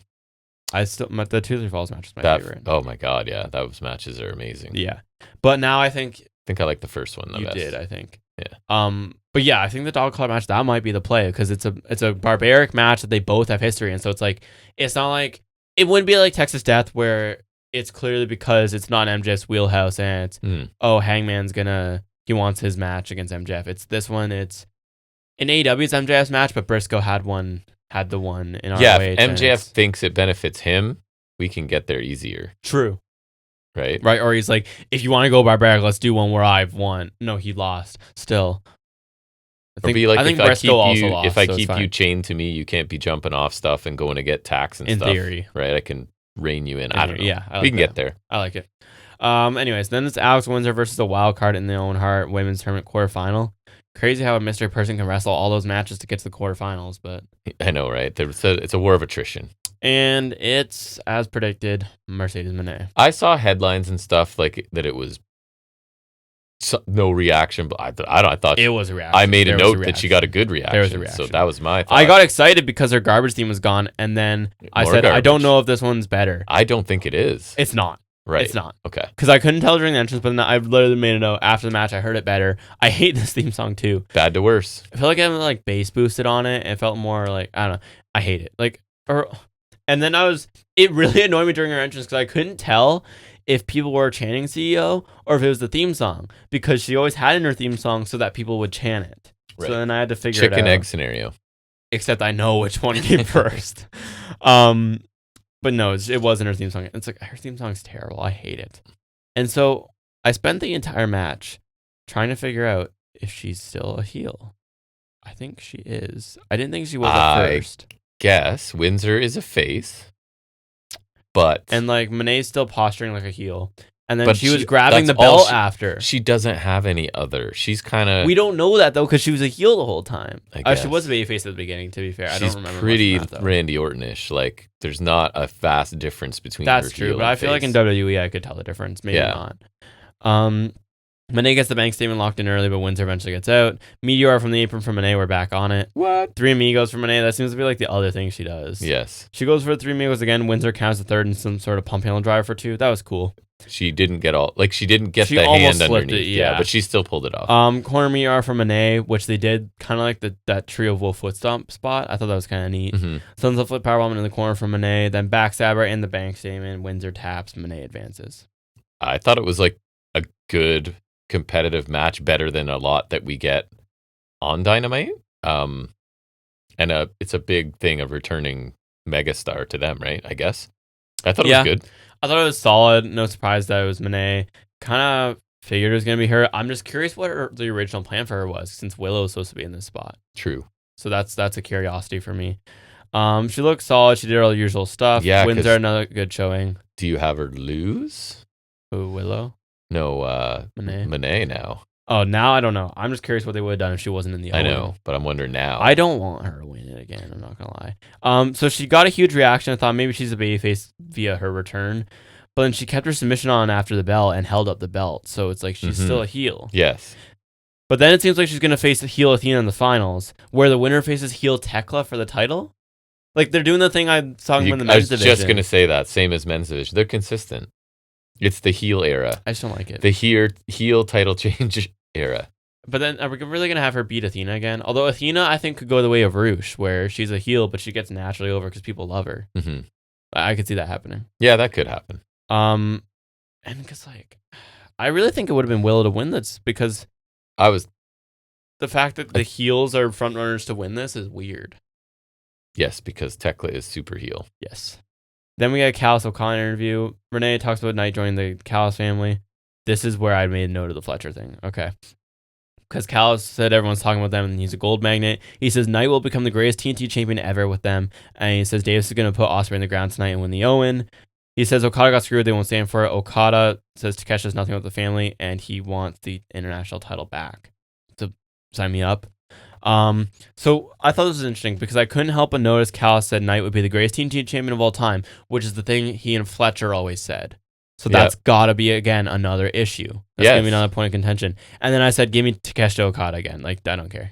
I think kind of the whole point of this is that we watch knowing he can't possibly keep all these personalities happy. It's not possible. Because Callis at the end of the day just cares about the belts being in his grasp. So he doesn't care who has them, right? And this guy who always runs his mouth put himself in a situation where no matter what he says, he's going to irritate somebody. Even a slick talker like him can't really, because if wants to praise one guy too much, which is his thing, that he's a hype guy, or he's going to prop Knight up for world title contention, Andrade and Fletcher.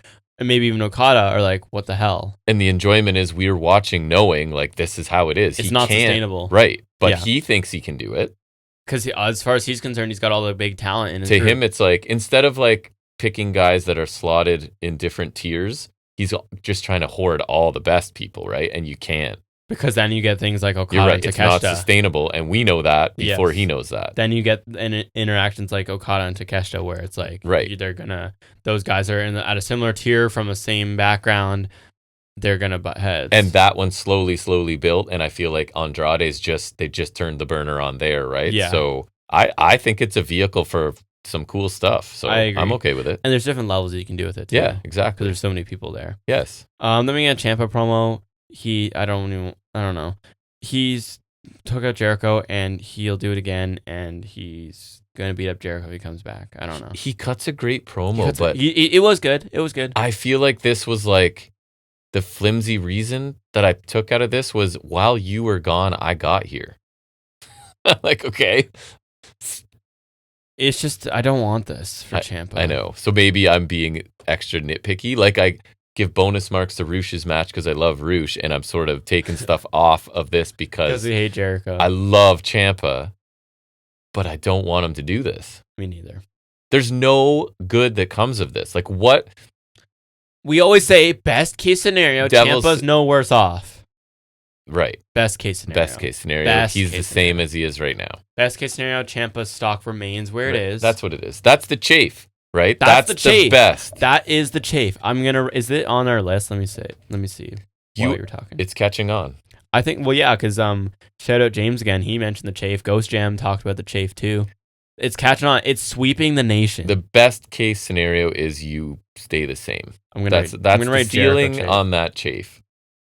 It's too bad. So we're now at 21. And I know I always qualify this. I say this as a guy for years would say that Jericho was my favorite wrestler of all time. And I will say I loved Jericho when I started because that was when he was doing the list, and I thought the wheels have fallen off.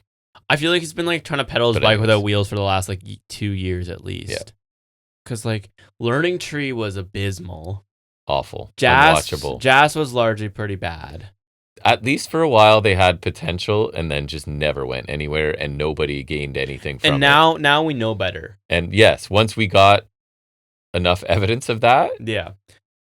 Because it's AEW Grant, I'll say, okay, because it's Jericho, I have a similar philosophy to WWE where it's like, I'm expecting it to just be crap, boring, and long until I'm proven otherwise. Yeah. But there is still a bit of a benefit of the doubt with AEW. It's just except for the most WWE guy they ever brought over, basically. Yes. And then he's WWEing it up a bit too much for us, which I guess isn't surprising. And I was so hopeful I wasn't hopeful, but I was praying that he would have changed this run. But now it's just he's a bland babyface doing the same stuff he's always doing. I think you said it already, but like Ricochet was kind of best case scenario. Yes. He got in and out. And he's no worse off. But he was already one of those guys where losing doesn't doesn't seem like a big deal. He loses sometimes. Right. I think with Ciampa, I guess. He takes one loss, maybe it's okay, but I feel like he's still at the stage where it's a very slippery slope as to whether losses affect him or not. It was kind of like Fletcher for a time. When he was on the rise, I was like, you can't have him losing too much. Like he needs to be. Now it's Fletcher's like established. He's made enough where I don't think it hurts a ton, but I still think like we need to protect him if we want him going up to the main event. However, I do think he's a made guy. I do too, but I agree. Like if he gets the title and has a bit of a run, that puts him in the even already losses don't matter a ton. Mm-hmm. But if too many happen if he loses too many like opportunities, then you're like he can't be like he lost win the big one Hangman, type thing, and that was tough. fine. He lost to Hangman when we saw him live. Wrestlers must hate when they're like, so listen, we're going to book you long term, but it's your story is going to be you can't win the big one. And you're like, oh my God. Like when Lex Luger's a choke artist. I got to lose 6-8 matches in a row before things get going. Because I was watching a video from Club Trank, I think was the channel, and like he was talking about how the AEW World Champions are a very exclusive club, but it's like all those guys are like, once you win the title, it's like you're made guy. It's like, because you look at the lineage, it's Jericho, Moxley, Omega, Hangman, Punk, MJF, Joe, Swerve, Danielson, and then like Darby, right? Yeah. So it's a lot of those guys where once you win the title, I feel like it puts you in that Yep. So when Fletcher gets there. The problem in WWE is they don't like bringing new guys into that circle. That's the nice part, though, is because, like, you can argue, I think Jericho's obviously not a new guy. Moxley wasn't, but at the same time, it felt new because that was his real chance in the event, right? Omega, not new, but Hangman was. Swerve. Punk, no, he didn't do anything, but yeah. Punk, Moxley, no. MJF, obviously. New. Swerve, yes, absolutely. Danielson, no, but that was a short one. And then Darby. Yeah. Right? So they're clearly wanting to, like, they're making stars. MJF was a made guy based off of his 3-year title runs. He's a three-time world champion at 30, and WWE hasn't had a champion, I think, under 40-something in a while. Yeah. There was something where, like, I don't think they've had a world champion born in the 90s in, like, ages. Oba has a shot, but outside of that... Breaker. I don't know now. I thought so. Okay. I'm not sure. If I'm going to pick 4... And nothing his fault. I agree. I think Oba's more can't miss. Oba, yes. Breaker, I think he's still fine. But okay. I'm wavering. Yes. I'm maybe like at 100%. Because they've kind of stalled with him. Down to 89%. They've kind of stalled with him, yeah. Yeah. So the 4 people I would say, if we're going to get a young-ish world champion, there's 4 people. It's Oba. Yeah. Most likely. I think next most likely is Dom. He's cooled off right now. Starting to doubt that too. It's funny. It's because they've cooled him off. But like it's Oba, Dom, Breaker, Logan Paul. Yeah, probably. I don't think it's crazy to say it's Logan Paul. Keanu Carver. Because I agree. I don't like to say it. We always have to qualify this. I don't like to say it, but what else more did you want? Logan Paul is exactly what they want. He's super athletic. That's the thing. He's super athletic. He's well known mainstream. Yes. And he's a good promo. And the in-ring's fine. Yeah. Fine to They don't care much about like wrestling, but like he's super athletic. All the things they care about, he ticks the boxes. And he's not like and they're not one of the boxes is not like moral compass. It's not. No. That is not in the calculus. I will give him credit. He does seem to have improved. I will say that. Maybe not fully, but he does seem better now. I hope so. I don't know. I'm hopeful. But based on what we know, it doesn't seem like the greatest moral character. But he's 31, so he's a year older than MJF. Right. He would be a good candidate for a youngish world champion. He was born in 95. I agree. Those are probably the 4. Yeah. I would love pillars, if you will. Gonna coin a phrase here. I would love to say like Javon's in there, but I know he's not. No, he's not. I would love to say, I mean, this is obviously an even bigger reach, but like Mello. Yeah, I agree. Right? Maybe Trick. I miss Mello. Maybe Trick. He's on SmackDown. I know where I can go find him. I'm just not willing. I miss him. I know he's not young. Peak Mello in NXT was awesome. Yeah. My favorite, I love the second Mello Dragunov match. One of the last really awesome NXT things, question mark? Mello, yeah. Probably. Mello, right? Dragunov, Fraxium. Mm-hmm. Yes, Fraxium's probably the last thing. Fraxium was the last great thing. Balor was born in the 80s, so not quite. He's an old boy. He's old. 80s is old. Yes. No one's ever been born before the 80s, in fact. Well, he's not that much. His birthday's 2 days before mine. Cool. I would just like, even though Balor's not that young, even though he's not young, he would feel fresh in the main event because he had a 1-day world title run.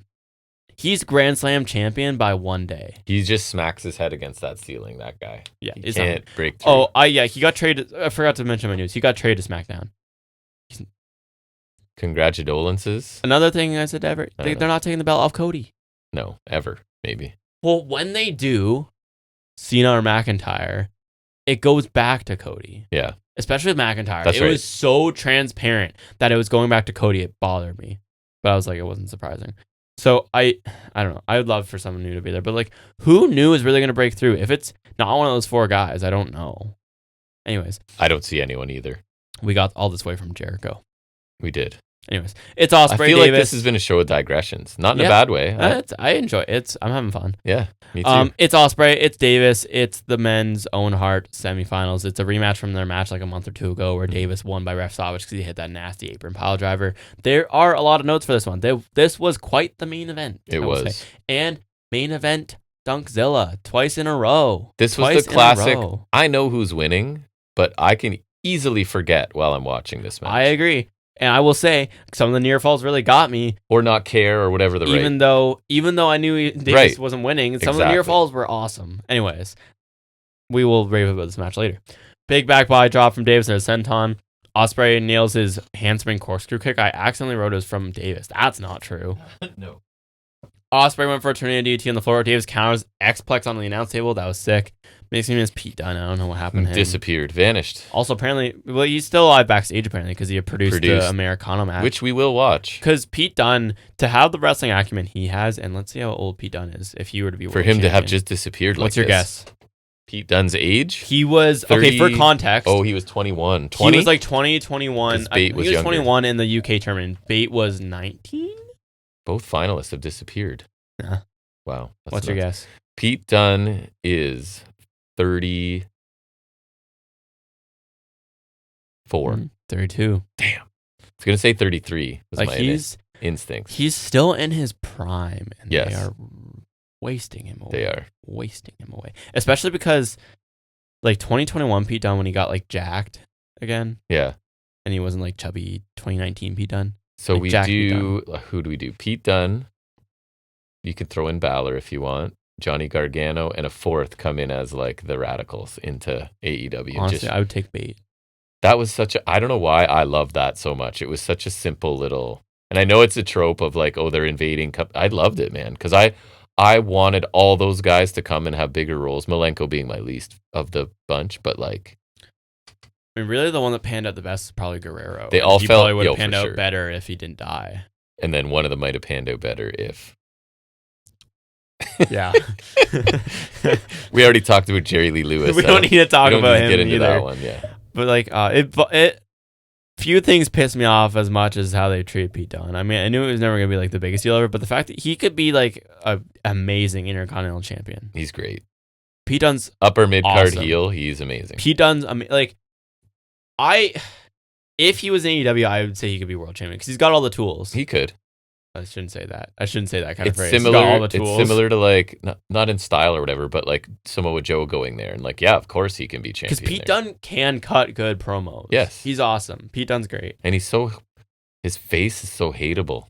Just like, he looks like such a heel. Mom hates his face. She does. But that's what I mean. Yeah. That's a non-wrestling fan going, I hate this guy. That's what you want. Pete Dunne's so sick. And I was so excited when they got rid of Butch. Yes. I was so excited. But then, like I said, I should have known I was going to get let down. I should have known. Oh, because that was something I campaigned for years on end. Yes. As pretty much Weekly. From the second he was Butch. And then it was also for Balor to bring back his trunks. I was right about that, too. They did that. They've done that now. Anyways, again, I'm digressing. Jesus Christ. X-Plex. That's how we got there. Remember Suplex Millie. Let's get back on top. Suplex Millie. Remember in the corner, Davis was like a chop lariat one motion. I was awesome. like, that was so Why doesn't cool. he do that more? That was so cool. Why don't more people do that? I thought that was so cool for no reason. He does that, and then he has Saito suplex for 2. We get quad kicks from Ospreay and a thrust kick. Then a back chop from Davis. Ospreay answers back with a jumping enziguri. A series of kicks from Ospreay, and then he nails the Robinson special for 2, which is this corkscrew, crazy spinning enziguri that he used to do when he was a junior heavyweight. I thought he retired that move. It's pretty cool. So I was like, this is the first time he's done AEW. It's the first time I've ever seen him do it. Maybe that's lower risk than some other stuff he does, right? For his honestly, neck. Probably. And it's cool. Yeah. So I thought that was like I popped for that. I was surprised. He locks in a Juge. Davis powers out with a one-arm powerbomb. Then he yanks him up into a power driver for near fall. It's just so good. It's so simple. Battle on the apron, then Ospreay hits Hurricane Rana to the floor. Styles clash for a near fall. Davis inadvertently wipes at the ref with his enziguri. I thought that was pretty spot on, that whole spot. Then we get Hidden Blade from Ospreay, Phantom Pinfall, Trent and El Clone attack Ospreay. Garcia and Yuta come to take them out. Archer takes them both out. Garcia and Yuta. Claudio comes in to take out Archer. Then we get Cage with an F5 to Claudio. Pac with a series of kicks to take out Cage. Davis tries to take out Pac, but Ospreay nails an Oz cutter for a 2 count. Doyle takes out the the ref recovers. And he takes out Pac. Doyle lines up to take out Ospreay. Shafir jumps on his back. He whips her off with authority. Then she spits at him. Mox comes in from behind to take him out. Then a paradigm shift. Mox and Shafir take Doyle out of the ring. Pac with a beautifully graceful moonsault to the floor, onto the pile. Ospreay's laying on for Stormbreaker. Fletcher slides in with the screwdriver. With the half and half suplex. Then he pulls out the screwdriver. I thought that was a really neat callback. The half and half is nasty looking. It was nasty, and him coming in when the Ospreay's about his Stormbreaker was exactly how he turned heel on Ospreay. Okay. A couple years back. So I thought that was a neat callback. I thought it was cool. He's going for the screwdriver. Takeshita pulls him out of the ring, and they're fighting. And then I wrote in all caps, give me Takeshita and Ospreay versus Aussie Open. I need that. Like, because I was thinking, we need to prolong. That feels like a pay-per-view, like, tag match of the year contender for you, for sure. Because that seems to be the formula, right? It's not... It doesn't always have to be tag team. That's what I'm... Tag team versus super team. Right. Because last year we had Brodito against Takeshita and Okada. Exactly. This year, even remember at Dynasty, we had Bucks versus Takeshita and Okada. Exactly. That was awesome. That's the formula. It is the formula, We've honestly. cracked the code for great tag even matches. You could argue Hangman Omega Bucks is kind of that element. I think you can too. Right? Because even though they were tag champs, like, Hangman Omega is kind of a super team. Yes. Like, this would be... Okay, right? Hear me out. So Ospreay's obviously occupied with Swerve at Forbidden Door for the finals. Yep. So you could do... Okay, right. I'm working with this as I go. You do Ospreay Swerve in the finals, whatever. Fletcher can just hang around for a bit. And Davis... Aussie Open can hang around. Takeshita can beat Okada again at Forbidden Door, since we kind of set up that story beat on this show. Then Ospreay is obviously gunning for the world title, but for Redemption, since the rumors Omega MJF, we're going to do that because that's the July pay-per-view. So we'll do Forbidden Door, it's Ospreay Swerve and Takeshita Okada. Then Redemption, you do MJF Omega, and since the world title is occupied, you want to focus on that, no Ospreay. Ospreay can kind of maybe be involved a little bit because he's been having segments with Omega, right? Mm-hmm. You know, yes. Have him a bit there. But then to sew up the Davis feud and to build up Fletcher Takeshita all in July, we do Takeshita Ospreay versus Aussie Open. And then at All In, you can do Ospreay versus whoever world champion is, probably MJF. Probably. And then I think Takeshita Fletcher, if we can, save that for the big show. It's that simple. It's that simple. I've just laid it out. Because Takeshita, Ospreay, Aussie Open, because I was just saying to you, like, both the Aussie Open guys are so unbelievably killer right now. Yes. Like I was saying to you, Aussie Open itself is basically a super team now. Yeah. This would essentially be super team versus super team. It's just the Aussie Open happens to have been a tag team before. Davis Fletchered right out of the... Davis Fletchered, and then Davis Fletchered. Yeah. And then Doyle could Fletcher maybe if Cage gets Doyle injured. is Davis's Davis. Yes. Right? And then Cage, go with me here, is Doyle's Cage Doyle. Is Doyle's Doyle or Davis. No, because... Okay, Davis is the one who gets injured, so that's why Doyle is Davis's Davis. But then because Doyle was Davis's replacement partner for Fletcher, Cage is Doyle's replacement partner for Davis. So Cage is Doyle's Doyle. But similarly, Cage and Archer were a team, so Doyle is also Cage's Doyle. Interesting. All makes perfect sense. It all makes perfect sense. I think we nailed that. That was great. But if we could get this tag match, I would like that. Because I thought that about the Omega Powers against Protoshita, but that one was on the Australia show, so that one kind of fell short of expectations, even though it was great. I agree. It was great. But this one, if you give me on a pay-per-view, in a Canada crowd... That we're in? There's your match of the year. I mean, just do it. Or okay, you can do it on Dynamite, that's fine, but I want it to be the last half hour of the show. Yeah. Yeah, give it the whole. It needs to be one of those times where we're okay, we're giving them half an hour, or we're giving them a crap load of time. Maybe we go 10 minutes over run. I don't care. It doesn't matter. Mm-hmm. It just needs to be one of those times where like Ospreay, MJF, or Okada Danielson, or Danielson Hangman, or one of those matches where it doesn't mean it has to go an hour like a couple of those ones. But it's one of those times where okay, we're allotting a big chunk of the show to do this awesome match because we can't do it on pay-per-view for whatever reason. That's what we need to do. That's what we need. Anyways, Takeshita and Fletcher are fighting. I'm super excited for that match. That's gonna be whenever we do Takeshita Fletcher. Just preferably all in. Take my money. Just take the money I'm not even paying. Take my money.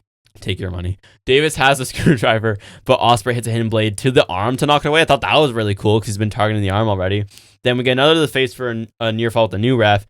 Davis with the power driver was basically Destination Hellhole. Yeah. Ospreay looked amazing. Sold that. Yeah. Perfectly. That got a near fall.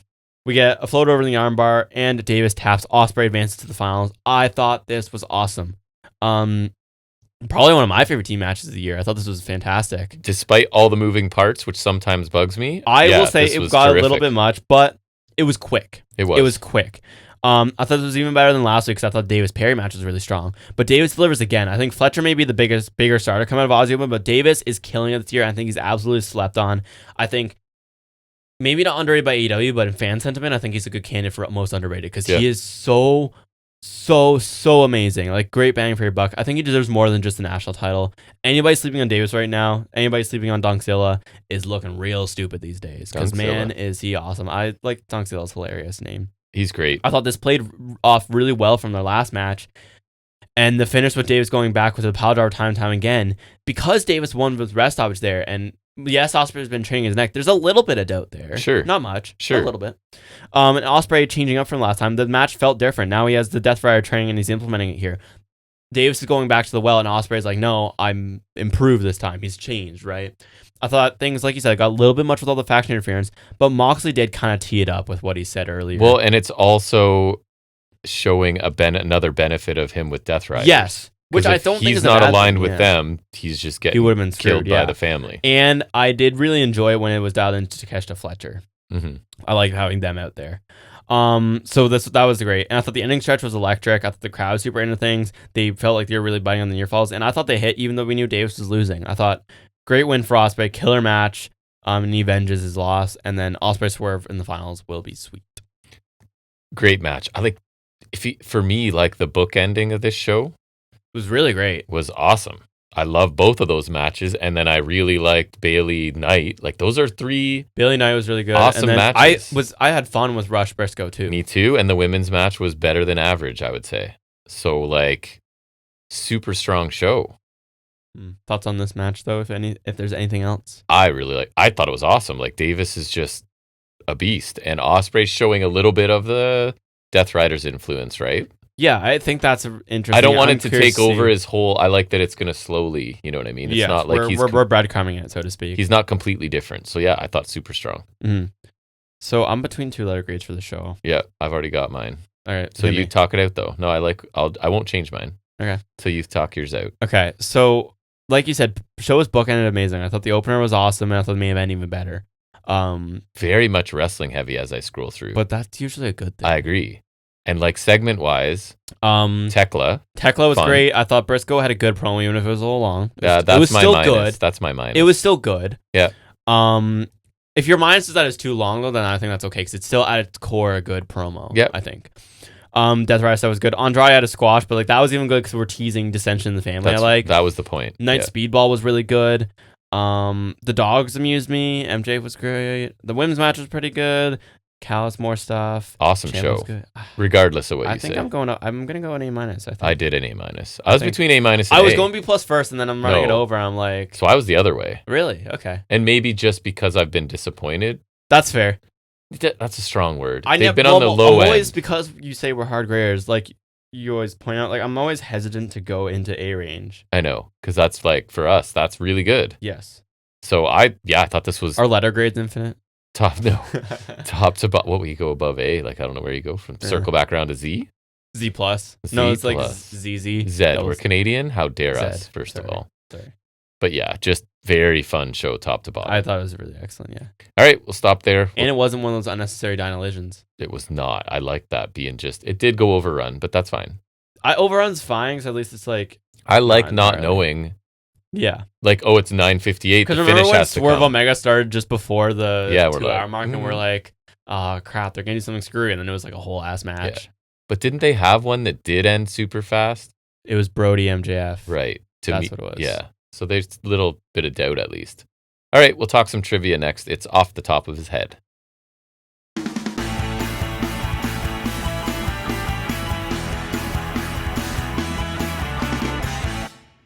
So I'll be honest, I did put my trivia assistant onto making trivia, but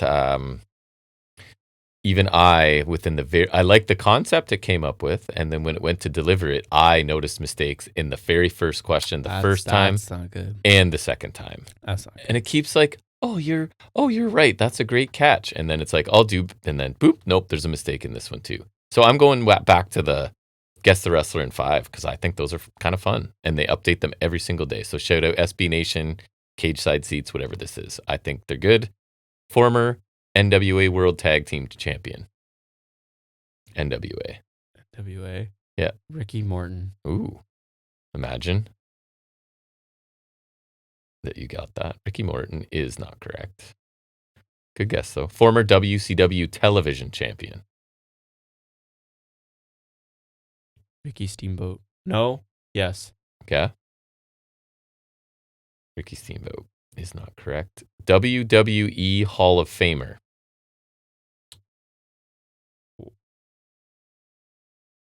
Wahoo McDaniel. No, he wasn't TV. Talk it out. I'll do it anyways. Wahoo? Yeah, that's fine. He's in the database. What? Oh, this might get more helpful for me, actually. Was a standout football player before getting into pro wrestling, selected in the NFL draft out of college, and later enshrined in his alma mater's athletic hall of fame. Okay, so I'm trying to think of the era. Yeah, Ron Simmons. Oh. I don't know if he did football or not. He did. He was an awesome college football player. But I think at Florida State, no. A big rock and wrestling era star. He was opposite Hulk Hogan in the tag main event of the first WrestleMania. Orndorff. And on Hogan's team for the first Survivor Series. Orndorff. It's Orndorff. That's good. Those are fun. That's well constructed, I feel like. Very good. I like when you get on the last one. Yeah. So you get it, but right, a couple more. So I get to struggle. The struggle is good for you. Builds perseverance Character. And resilience and all that good stuff. All that junk. All that stuff. Former WWF/E hardcore champion. Raven. I'm a big Raven guy. You know how many times he held the hardcore title? No. Want to take a guess? No. 27. Wow. Trained by Lance Storm. I feel like that should be helpful to me. I kind of play along with you because I don't know these. Should be helpful, but I don't know. Try Justin Incredible. Oh, can we go Matt Cardona? He wasn't hardcore champion. Oh, he wasn't. No. Trained by Lance Storm. Justin Incredible. Okay, so actually together. So it's good to get trained with him, and that technically counts. You got it. Did I get it? Yep. Let's go. So former ECW tag champ. Nicole Bass was his bodyguard. That's a great clue. Nice. Okay. And spent years in WCW and WWF under different names before taking the name he's most known for in AEW. Should have said he was in WWE wearing a jockstrap. Well, that's too. That was 2 clues. That was good. That was just a shot in the dark, but I was like, I know they were a team, I'm pretty sure. These are well constructed, I find. All right. WWE Hall of Famer. Do one more at least. Coco Beware. I don't know if people enjoy listening to this. I enjoy it. I think they play along. That's what I would do. I say we do a couple more. I don't care. Fought MMA professionally. Hall of Famer MMA.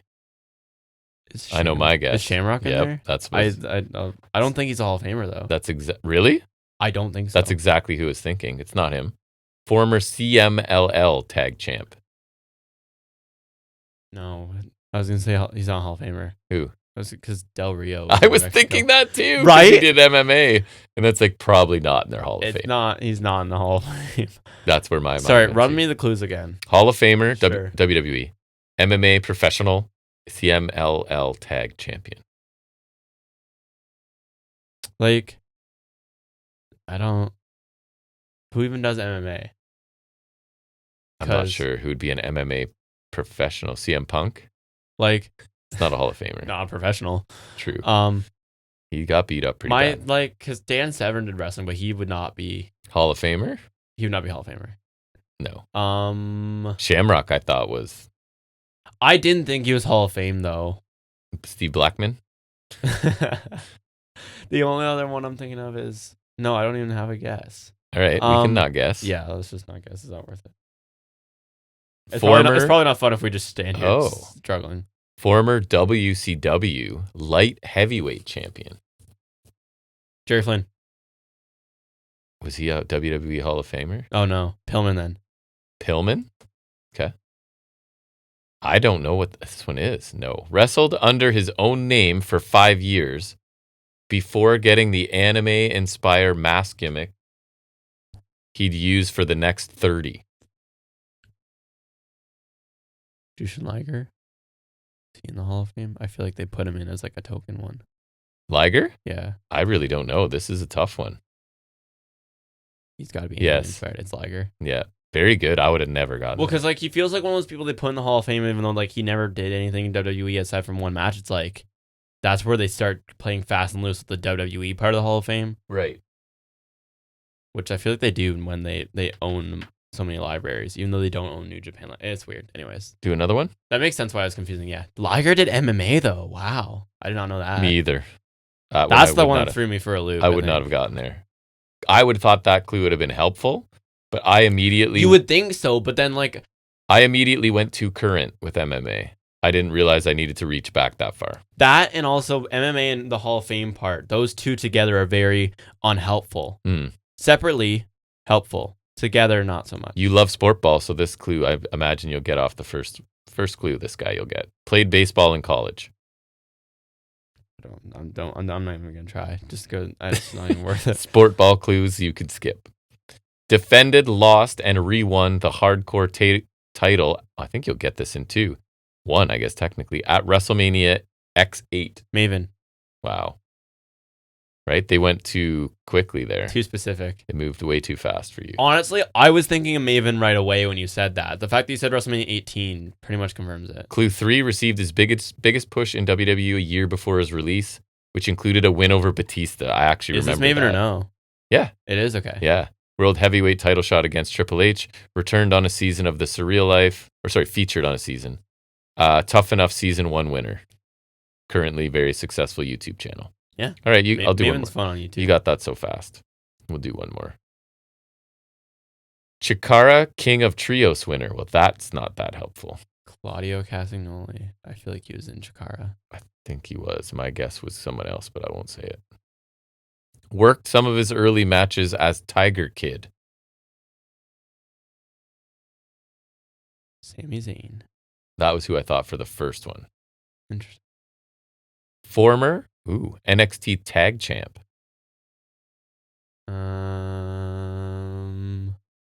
NXT Tag Champ that would have been in Chikara. Tiger Kid. Tiger Kid. I don't. Someone small, someone young. Someone orange. Someone striped. Someone with a tail. I don't, because, like, I'm trying to think of tag champs. There's British Ambition, Wyatt Family. They were in Chikara, too. Kalisto. Who? Kalisto. Oh, Kalisto. I was like, Cody Stone? Kalisto. Not even registered. So, I mean, I have to come up with another one. No, I'll just skip. I think you spent enough time. So, former WWE. Really? So I'm just seeing it and thinking. NXT United Kingdom champion. I should narrow it down for a historian like you. Is it Dragunov? No, because I don't think he would have been in Chikara. Is it Pete Dunne? It's Tyler Bate. Pete Dunne. Pete Dunne? It's either Dunne or Bate, I'm pretty sure. Comes up again. Yeah. It was Dunne? Yeah. Oh. And then it says, what? Spoiler alert. Careful. If you don't want to know, like, this is a spoiler I'm going to say right now. Whether he's Butch or Rayo Americano. I don't think so. He'll snap your fingers right off. They can't just say that without evidence, can they? That's crazy. That is a wild accusation. Are we going to, like, start accusing El Grande Americano's identity now? That's a wild accusation right there. You can't just say that. All right. That's fun. I like those. And I like that they do one every single day. Those. So bless their hearts, you know. All right, we're going to shift gears back to talking about wrestling, a tiny bit of main roster maybe, and some NXT. It's Highspots and Restholds.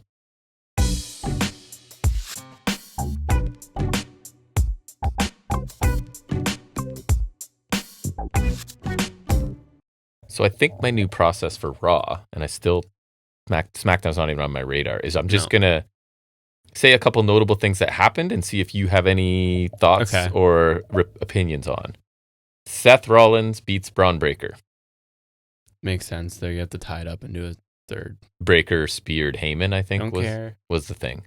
Obafemi advances the King of the Ring. Shocking. Makes sense. But if he's not the planned winner, I don't like him winning this because now he has to lose. And there was a way because in it the was first a four-way. round, yes. It was Melo, Penta, Solo, Sikoa, who I forgot existed actually. I heard people talking about a thing that, like, I think one of the things people are talking about is that they've dropped the ball on Fatu, and that he should have been, like, the push they tried to give Solo Sikoa. We said that. We knew that. We said that. That was the push you give Fatu. They rushed that because who's Solo Sikoa? Come on. I didn't even find him very engaging in NXT. Yeah, and that's when he was actually doing a different thing. Only other thing I had is that Io Sky also advances in Queen of the Ring. She beat last Julia and Roxanne Perez, I think. And I've seen people, like, I think they're just trying to find ways to be annoyed that, why does Julia have to job in her, because she's half Italian, right? I just feel like that's people trying too hard to. There's enough to criticize TKO WWE about without having to, like, really try hard like that. You know what I mean? I agree. There's enough low-hanging fruit that you don't have to climb the tree too high to make fun of WWE. Great way to put it. NXT. Opening match is Zarya taking on Lizzie Rain. I told you the thing that surprised me about this. What was it? Do you remember?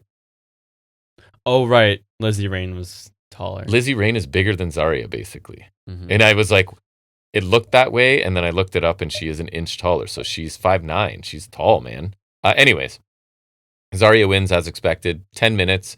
German suplex, spear, F5 combination.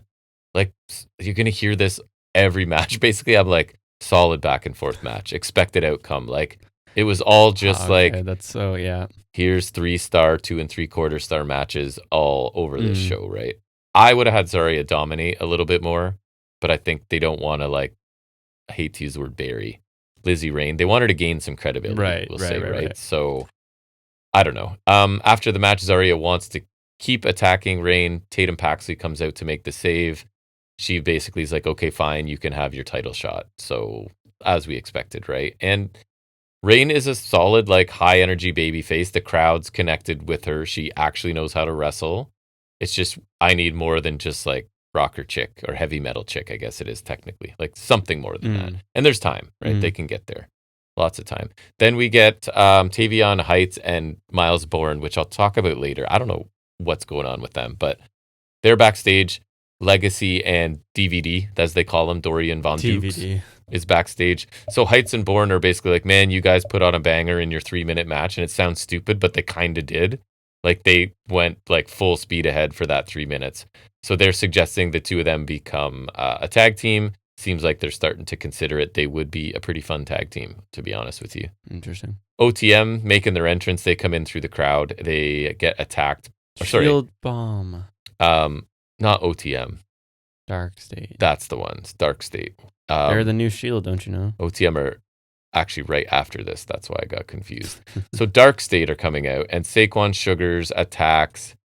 But, like, what's he thinking? He takes out the weakest one. He takes out Cutler James. So 1 by 1. I think it was the lead pipe. I can't remember if it was the comical lead pipe. Probably. And then Robert Stone is like, oh, we have to postpone the Dark State Tavion Heights Bourne match because of the attack. Right. And then OTM faced the Culling.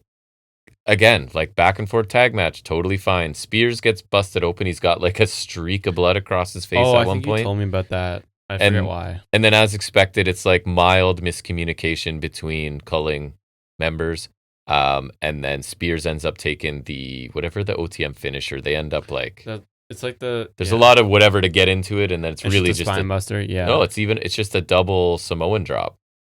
No, I thought it was like they swing him around to. I thought it was like he lifted him. And no, I don't think so. Into a spine buster. That was what they used to. I think they swing him around and then both just. Oh, that's lame. I'm pretty sure. Maybe it exists on the internet. We'll find it. But yeah, actually, your boy there, Lucian. Yes, he had a really good, like, hot tag and a really good sequence in there. And then I will say that, because I know there was weeks where I was like, my favorite thing now is watching Bronco Nima and noticing he does no moves. Moves? He does moves now, so that's good to see. And honestly, the fans seem to be starting to get into them, although it's probably hubris by me, but I feel like I can feel when the difference between they connect with the crowd versus they connect with the NXT crowd. And I feel like OTM's, it might be. OTM's in the, like, that, yeah. The NXT people cheer for them. I'm not sure it translates. I hope they're growing on me, I will say that. So I have hope for them anyways. And the culling, it's hard to care much about them, like if they split or don't. But I did tell you, Izzy Dame almost literally said, like, she said the thing again. I'm not going to worry about the title right now. It's like, we need to get back on track, so I'm not going to worry about the title. I do want the title, just not right now. But eventually, which is their gimmick. It's dumb as it is. The young guys are backstage. EK Prosper's telling Wilder he needs to slow down sometimes and stop taking so many risks. Remember, I think that was Nathan Frazier thing, right? Like, I think so, yeah. Never slow down. Hendricks is there as well to mock Wilder for looking for his first NXT win while he's already got a title shot. I'm really already over. Like, Tate Wilder's been on what? 3 weeks, maybe? I feel like it's been pretty consistent. I feel like I keep seeing clips of him and you keep mentioning him. And the clubbing over the head of, like, he's a risk taker and he just won't slow down. And it's just like, tell. Right. Whereas Fraser's actually running. And it's like, or he has a motorcycle with him. So he's a risky fellow. And it's just, I don't know.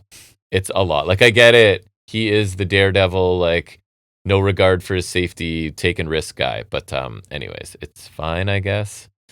Tate Wilder then faces your boy, Jackson Drake. J. Drake. He loses, and there's a weird dynamic because they're basically, like, both super young, arrogant. It's kind of like they're... But one's a heel. And one I'm not sure that isn't, I guess, but... Isn't yet. Feels like he is almost. So the other Vanity Project guys get involved. Obviously, Wilder's smart enough or whatever, capable enough to take care of both of them. But I think the point is, like, Lockwood is the heavy. So you can take out the other two little wimps, but, like, she ends up catching him, runs him into the steps, power bombs him on the apron, directly leading to the 450 from Drake. So again, it's just like, this is China for them, right? And this is where I'm noting, like, the matches all seem to kind of feel the same. And the problem feels like, to me, in the men's division, there's not enough veterans who can help elevate. It's just young guy and young guy a lot. And who knows if, like, Jackson Drake is in a match with Ethan Page, how good he could look. That's true. Do you know what I mean? It's the dudes like that are lacking. Or they came up before, say what you will, a Joe Gacy or the other one, Coffee, right? Like, just like established guys who can really just get whatever else out of them. Because there's, like, Jackson Drake's good, but I don't think, like, he's going to have his best match with Tate Wilder. You know what I mean? That I would hope not. Right. Dark State now attack Jasper Troy. Griffin and Troy are arguing about something, and then Dion Lennox hits Troy with a chair. So, like, are we baby facing Jasper Troy, I guess? I would hope not. I kind of forgot. That likable. He doesn't. And I kind of forgot about him, to be honest. But I guess it seems like that's what they're trying. Lola Vice in the ring to speak. Drastically summarized. She beat Izzy Dame last week, proved she's the total package. Who's next? Whoever steps up will be embarrassed and knocked out. Kalani comes out with kind of a new look, honestly. Probably better suiting a heel. Thinks it's time that she got a title shot. She proved herself as Knockouts champion, which I had already forgotten about, to be honest. Who's Knockouts champion? Kalani. Oh, yeah. She's done asking. She's demanding. She's tapped out Vice. She beat Gray and Ren Sinclair. Reasonable case for her from her heel point of view.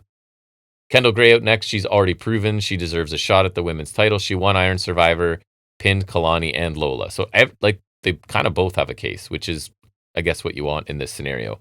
Vice says Gray will face Jordan. Number 1 contenders match. I don't remember if it's next week or if it's at their next. I'm pretty sure I saw it was next week. So I think it's that and the North American title match. Okay. Because they have an event coming up. Maybe too. I don't know. I don't know for sure if it's next week. It's on the same show as whenever the North American title match is. I'm pretty sure. And then I think winner gets at Great American Bash gets their title shot. Yeah, that's what it is. I think so. So Kalani Jordan grabs Vice's title. So Vice immediately tries to throw a back fist. Kalani moves. She knocks out Kendall Gray. Lola feels a little bad, and sort of Kalani just sneaks off because she's happy with what has happened here. So I'm glad they actually, like, present pretty good cases. It's just starting to feel repetitive. I feel like we've done this a bunch where one of them talks and the other ones are stepping up. That's right. So, like, fine, I just don't need any more of it. I'm glad we finally settled, like, yes, we're obviously getting the number 1 contender match and then the title match. It all makes sense. So this was fine. And then Dark State end up getting their match, but they swapped out Cutler for Dion Lennox, which is an upgrade for sure. So now I wonder if it's like they're like Lennox maybe isn't a singles, and that's their best bet at a tag team, and Cutler James is superfluous, to use a nice word. Anyways, I don't know. Heights gets a nice flurry. Dark State cheat, hold his foot to lead to him taking a Doomsday device. And I think the point was, again, another like serviceable match, not memorable really. I guess the point was Bourne wasn't really around. I don't remember what happened to him, but I'm sure Heights is going to take issue, right? With the like, I ended up needing a tag, you weren't there. I took a pinfall, whatever. But I don't understand because we did this already. They were in whatever group with Dempsey. But wasn't that more so issues with Dempsey and not with each other? No, they basically agreed. Like, I maybe literally agreed out loud on the show that they're both going to go do their singles thing. And Bourne did, and he's a champion. And now they're acting like they're... Like, I think what they're trying to do is Heights feels like they're back together, and Bourne's like, nah, I'm still a champion.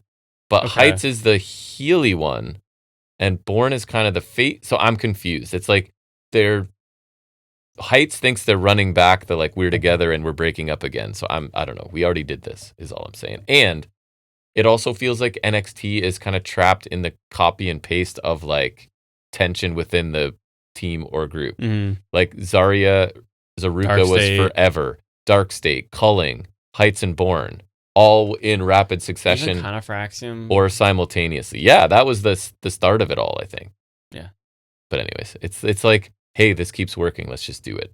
And then main event, believe it or not, Tony D defeated Cam Hendricks. Sorry, what is he? Grand Slam? NXT only Grand Slam champion? But no, because he doesn't have speed title. No. So you're not ready to give it to him? No. Okay. Or Cruiserweight. Fair enough. Or Cruiserweight was the first one. That's right. I think that Hendricks' finisher is like a leaping kick to the face, but he hasn't won a match really, so of his own volition, because he started out with that first thing. It actually looked cool, and then he did it again later on in the match and tried to get a pin. It actually looks good. It was more competitive than I thought, and honestly, Hendricks' showing was pretty good, because I've been kind of like, he's super bland and generic, which maybe he still is, but agreed. This was okay here. So obviously you have, the point was Naraku's there because he said he and Tony D, for whatever reason, are destined to face, so he's not letting anybody get in the way of the title. So I don't know if he actually stopped something or if he was just present. But then Hendricks is on the floor and he goes to use a chair, and Mason Rook is there to like put his foot on the chair and not let him take it. So they're both making sure Hendricks doesn't. So bottom line, we end up getting Mason Rook Naraku for a number one contenders match. I did see that. I thought they said at Bash, but I would think it's before. No, I think it's before. Same as the women's, right? Yes, I'm sure. I think so. So kind of want to see Mason Rook.